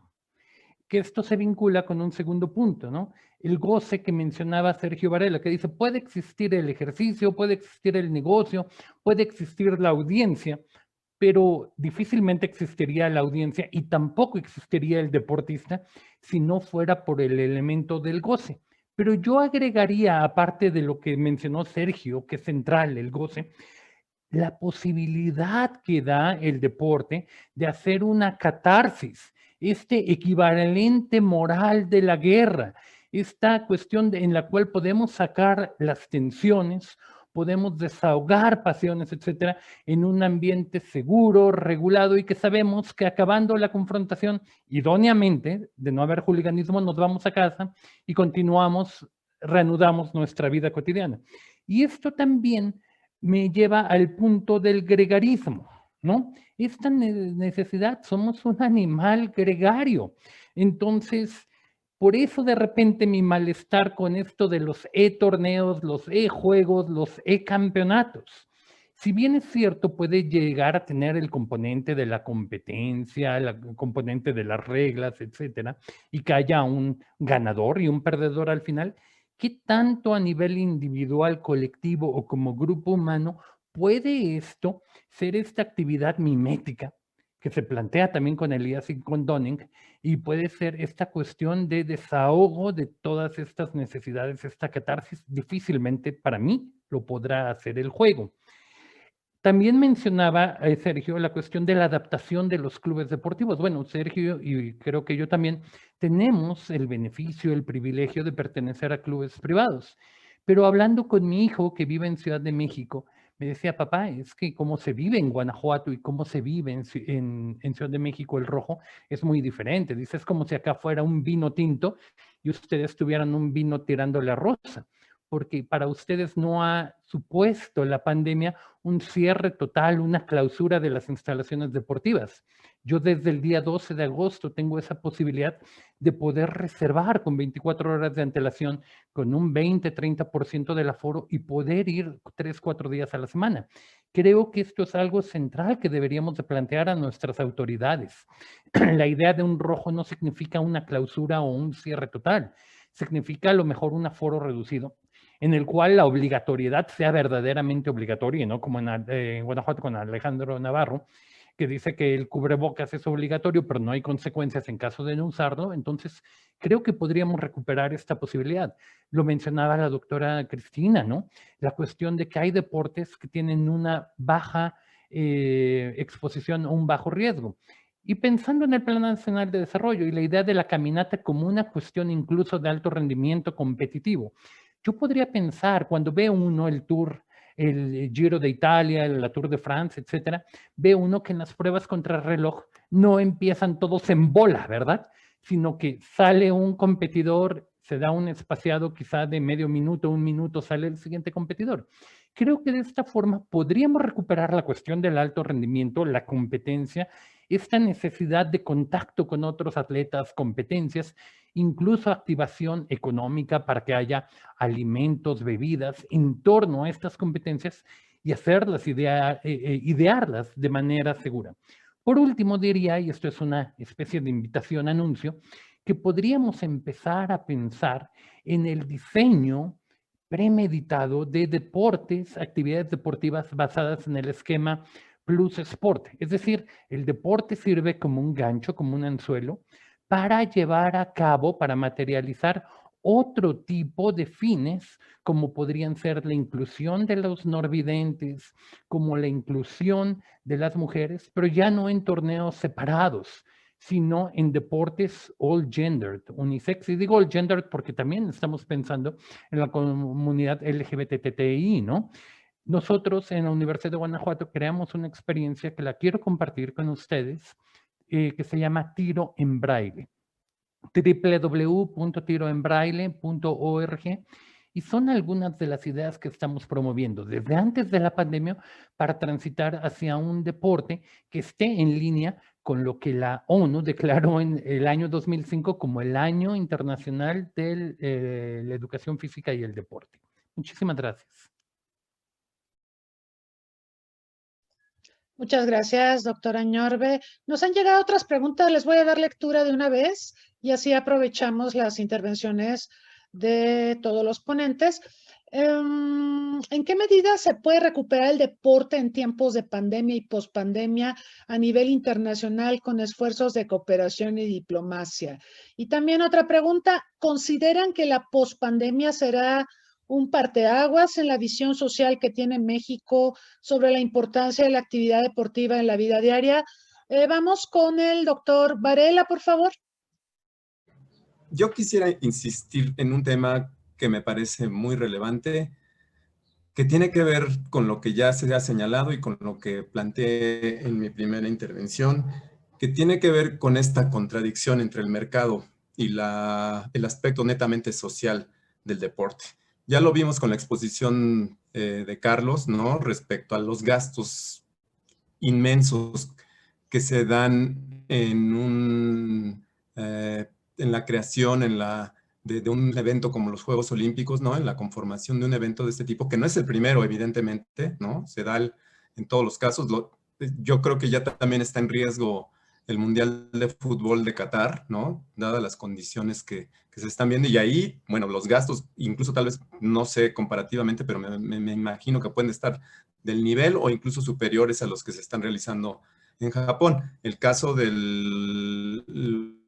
la ciudad de Río de Janeiro en el 2014 y 2016, pues hablan precisamente de la imposición del mercado, ¿no? De estas instancias internacionales corporativas, ¿no? Que con fines absolutamente mercantiles, como pueden ser la FIFA o el Comité Olímpico Internacional, que sobreponen precisamente esos intereses a todo este aspecto social que debería de tener efectivamente el deporte, ¿no? Que debería de tener la actividad física para el bienestar de sus poblaciones. Si algo me parece a mí que ha desnudado de manera cada vez más clara, que ya de por sí estaba ahí en tela de juicio, que es este aspecto netamente comercial, ha sido por ejemplo, ahora que leían en los días recientes el salario de los jugadores profesionales de las ligas europeas, ¿no? El caso de Lionel Messi y su verdadero, digamos, no sé, ya a mí me parece que es un descaro, es una afrenta directa digamos, a los profesionales que nos dedicamos a otras actividades, a los médicos en particular, ¿no? El hecho de que un futbolista profesional, por más importante que sea, se pueda embolsar 500 millones de euros en el periodo que sea. Es decir, hay una desproporción que la pandemia está, digamos, ya poniendo en una crítica severa, ¿no? La gente, digamos, está reaccionando precisamente por las condiciones en las que nos encontramos, ¿no? Es decir, profesiones mucho más valiosas, socialmente importantes, como pueden ser evidentemente la de la actividad médica y del magisterio, se encuentran en las condiciones en las que se encuentran, mientras los futbolistas y los deportistas profesionales despliegan con un alarde terrible estos salarios que, bueno, pues son ofensivos para donde se voltea a ver, ¿no? Totalmente desproporcionados. Y bueno, todo esto aunado a lo que ya, insisto, se ha dicho respecto a los mega eventos deportivos y los gastos exorbitantes que se van a volver efectivamente deuda pública, ¿no? Si las compañías privadas asumieran y las instancias privadas vestidas de públicas como la FIFA y el COI y las federaciones de los costos que esto va a implicar, bueno, pues de alguna otra manera no habría tal vez tanto problema, pero la realidad es de que eso se va a volver gasto público, ¿no? Deuda pública, que va a afectar evidentemente a las actividades prioritarias que tendrían que reactivarse precisamente después de la pandemia, ¿no? Que son la escuela, insisto, que es fundamental, y el servicio de salud, no solamente en el nivel local, sino internacionalmente hablando, ¿no? Entonces, a mí me parece que la pandemia ha puesto precisamente en sincronía estas críticas, ¿no? El hecho de que una buena parte de la gente que no tenemos la capacidad de tomas de decisiones importantes estemos actuando de manera conjunta y discutiendo todo esto, ya me parece de entrada un gran logro. Lo podemos ver incluso en terrenos distintos al del deportivo, pero este fenómeno que se dio en Wall Street con la compra de acciones de empresas que se les había apostado a la baja, pues hablan un poco precisamente de este enojo histórico que se tiene socialmente respecto a las corporaciones que se han adueñado del destino de nuestras vidas, incluyendo la del deporte mismo, ¿no?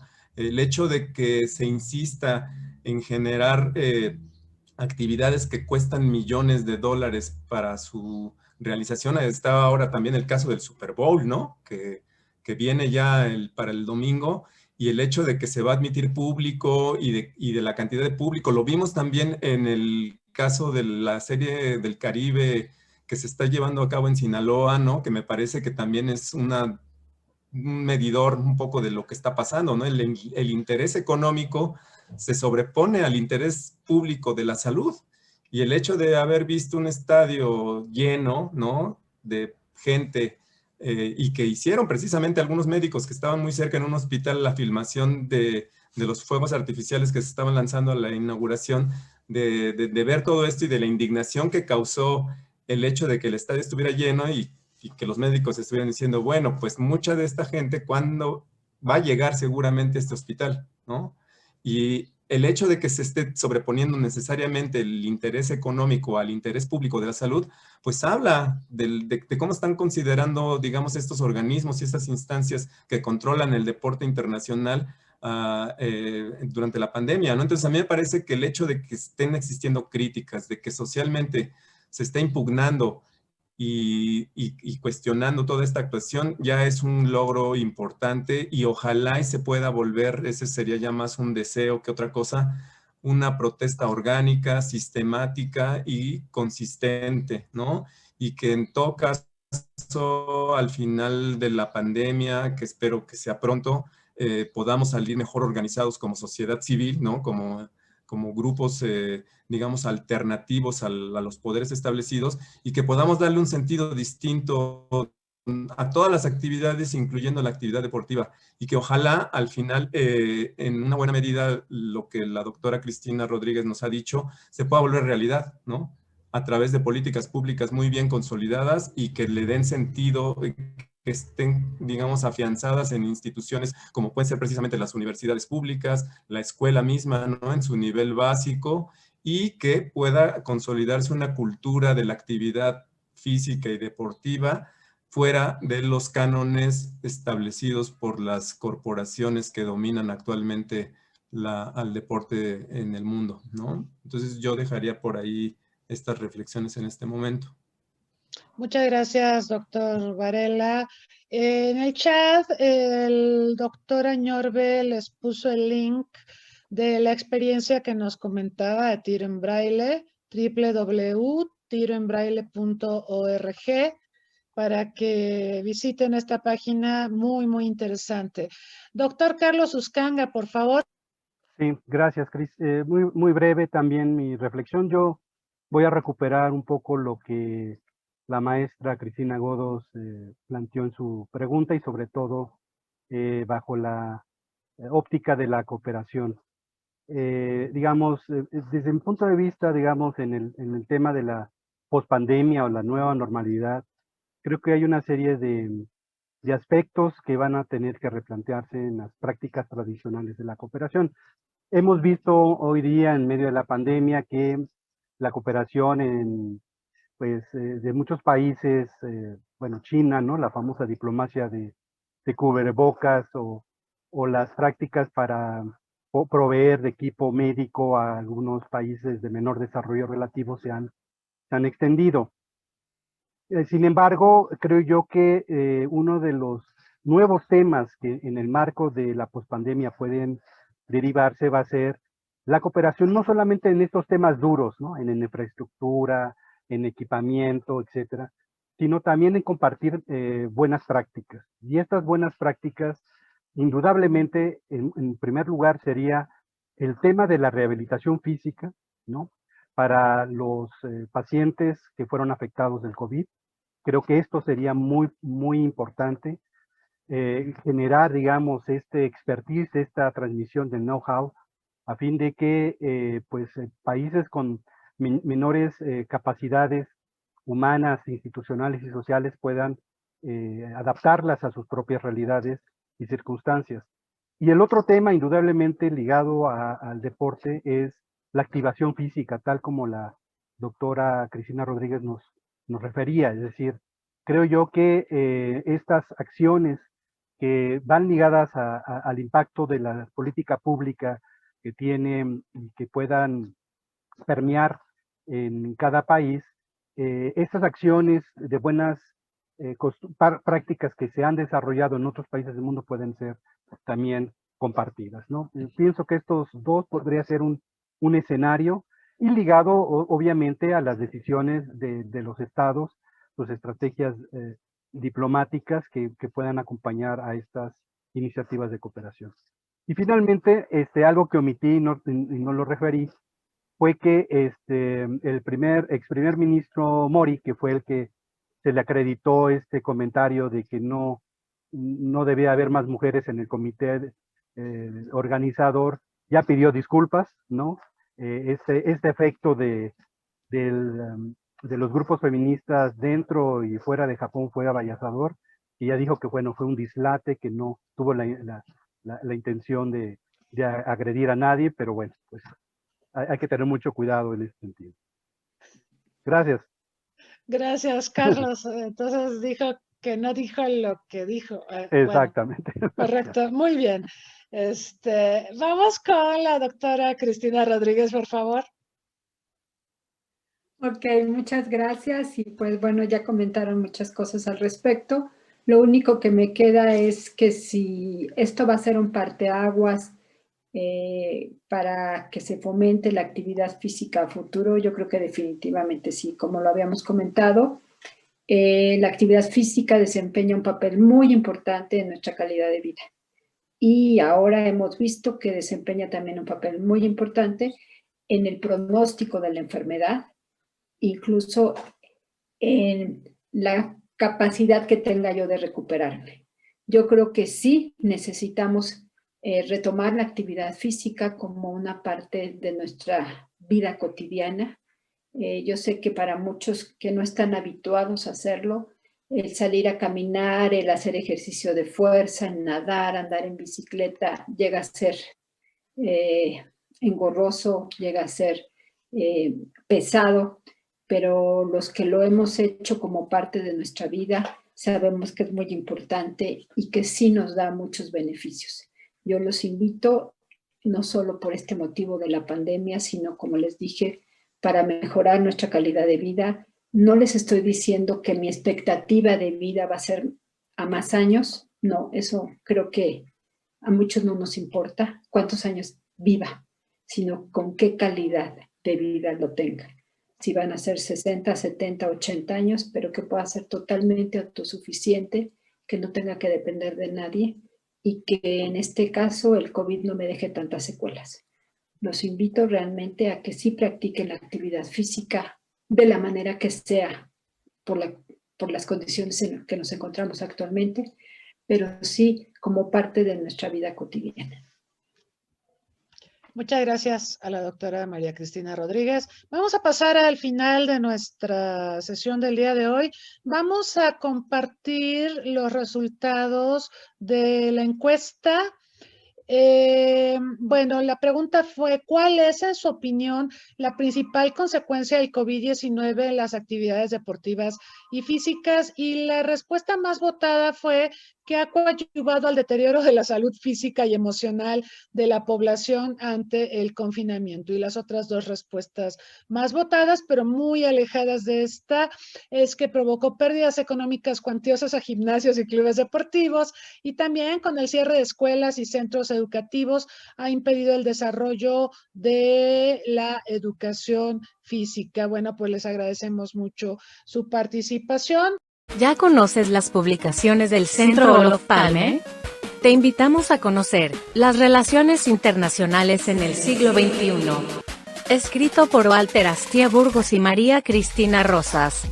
En 15 capítulos aprenderás sobre todo lo relacionado entre relaciones internacionales e historia, guerra y paz, geopolítica, teoría, derecho internacional, política exterior, diplomacia, negociaciones internacionales, tratados internacionales, organismos internacionales y muchos temas más. Adquiere ya Las relaciones internacionales en el siglo XXI. Envíanos un mensaje a través de nuestras redes sociales para adquirir esta y otras obras del Centro Olof Palme México. Contáctanos hoy mismo. Vamos a invitar a nuestros panelistas a una reflexión final. Doctor Añorbe, por favor. Gracias, María Cristina, una vez más por la invitación. Un gusto volverlos a ver. Sergio, la última vez que nos vimos fue precisamente para presentar un libro también sobre deporte el 9 de marzo de 2018, me parece, en la Facultad de Ciencias Políticas. No, básicamente que espero que podamos comprender que no va a haber un punto, o no debería más bien de haber un punto de retorno a la pausa que se puso en el mundo del deporte en el momento que explota la crisis sanitaria. Creo que este es un magnífico momento para pensar, digamos, para hacer una ingeniería social y ver qué cosas del deporte competitivo, del ejercicio y del ocio son las que podemos recuperar, ¿verdad? Para disminuir la incidencia de contagios y de muertes en nuestro país y qué cosas deberíamos de estar verdaderamente superando. Y creo que en la medida que podamos hacer esto, bueno, pues digamos, toda la cuestión de sacrificio, dolor durante la pandemia habrá valido la pena en materia deportiva, ¿no? Mi augurio es que si seguimos por el mismo curso que íbamos, pues los resultados no van a ser diferentes, ¿no? Muy bien, muchas gracias. Doctor Varela, por favor. Sí, bueno, pues igual un poco en la tesitura que plantea Daniel, no podemos pensar que sería incorrecto pensar que podemos regresar al mundo que dejamos hace un año, ¿no? De la vieja normalidad.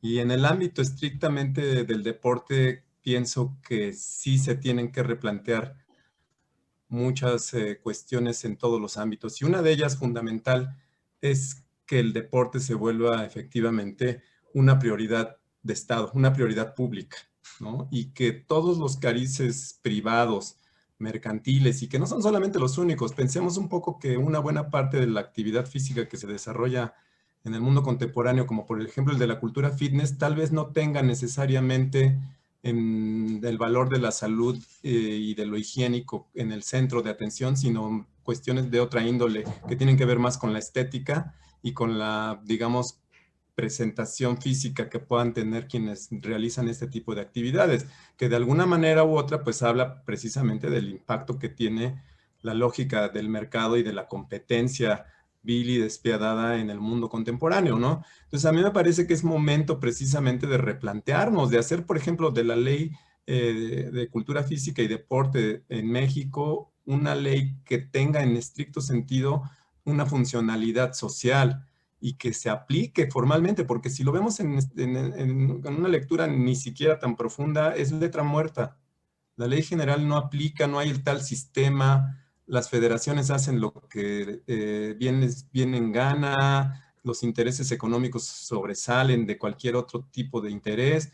Entonces, de alguna u otra manera, me parece que aunado a la pandemia y con el cambio que pues se ha pregonado de régimen, por lo menos en el caso mexicano, pues tendríamos la necesidad de replantearnos digamos, los objetivos y los valores que deben de regir en la actividad deportiva, pues tanto local como nacionalmente, ¿no? Entonces a mí me parece que es momento precisamente de no regresar efectivamente a la vieja normalidad y replantearnos una buena cantidad de cosas que están sucediendo en el mundo del deporte y de la actividad física en nuestro país, ¿no? Y pues reiterar el agradecimiento a la invitación que se hizo y pues felicitar también a los panelistas por estas excelentes exposiciones.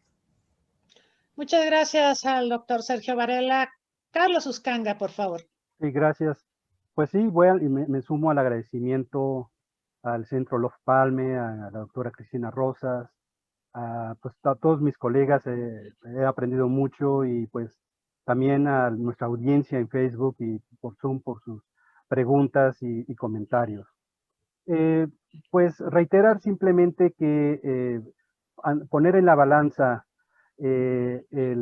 diríamos, los beneficios económicos contra la salud, obviamente la salud priva. Y creo que eso es un tema que en el caso de Japón tiene que tomarse en cuenta y tomarse muy en serio en cuenta. Es decir, ya vimos que la población ya no está tan entusiasta, hay una serie de dudas sobre la gestión de las políticas públicas, sobre el tema si va a alcanzar los tiempos para tener una, digamos, una vacunación masiva que realmente se torna complejo en términos con los temas del aprovisionamiento mundial de vacunas. Y eso es algo que ellos van a tener que decidir. Insisto, mi límite es en el mes de marzo, creo que no podría ir más allá. Y en ese sentido, pues, ni hablar, si se aplazan y se cancelan, bueno, pues será una tragedia, obviamente, para estos deportistas que se han preparado con mucho ahínco y que están en la plenitud para por realizar sus metas. Sin embargo, bueno, si no hay condiciones adecuadas, el peor escenario es que hubiera un brote, digamos, durante la gesta de coronavirus, ¿no? Del SARS-CoV-2, lo cual sería demoledor para la credibilidad de sus anfitriones. Entonces yo creo que Japón está tomando muy en cuenta eso y va a valorar hasta donde el punto máximo donde se pueda estirar la liga, lo van a aguantar y después van a decidir. Sería todo y muchas gracias. Muchas gracias, doctor Carlos Uscanga. Doctora Cristina Rodríguez, por favor. Me sumo al agradecimiento por la participación. Gracias a los panelistas. Siempre escuchar otras opiniones, sobre todo en otras áreas como las que ustedes manejan, enriquece mucho. Yo solo quisiera pedirles a todos, síganse cuidando. Realmente esto nos ha sorprendido. No estamos viviendo algo sin precedente. Cuídense lo más que puedan, manténganse en las mejores condiciones físicas posibles, que eso es lo único que por ahora tenemos para salir de esta pandemia en la que estamos metidos todo el mundo. Muchas gracias. Muchas gracias, doctora Rodríguez. Yo quiero agradecer a nuestros panelistas por sus brillantes participaciones.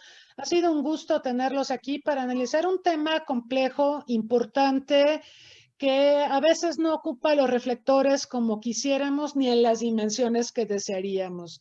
Agradezco puntualmente al doctor Daniel Añorbe, al doctor Sergio Varela, al doctor Carlos Uscanga y a la doctora María Cristina Rodríguez. Agradezco también a todos los que nos han seguido a lo largo de esta segunda temporada. Esta fue nuestra última sesión de la segunda temporada de estos seminarios para analizar los impactos del COVID-19 en diversas esferas de la vida social, y los invitamos a contestar la encuesta de salida. Ya algunos lo han hecho. Quienes todavía no lo han podido hacer, los invitamos a revisarla y hacer sus sugerencias. Regresaremos con ustedes para la tercera temporada a partir del jueves 18 de febrero, y el primer tema que vamos a abordar, ¿cuál creen que es? Vacunas. Vamos a hablar de las vacunas, de todos los retos que entraña el proceso de vacunación, y trataremos en la medida de lo posible contestar todas sus preguntas, o la mayoría de ellas, en la medida de nuestras posibilidades. Los invitamos también a conocer sobre las actividades del Centro Olof Palme. Tendremos varios eventos en las siguientes semanas, además de nuestros tradicionales seminarios de los jueves, y también conozcan nuestras publicaciones. Denos un like en nuestras redes sociales y les deseamos lo mejor. Buena tarde y hasta muy pronto. Gracias.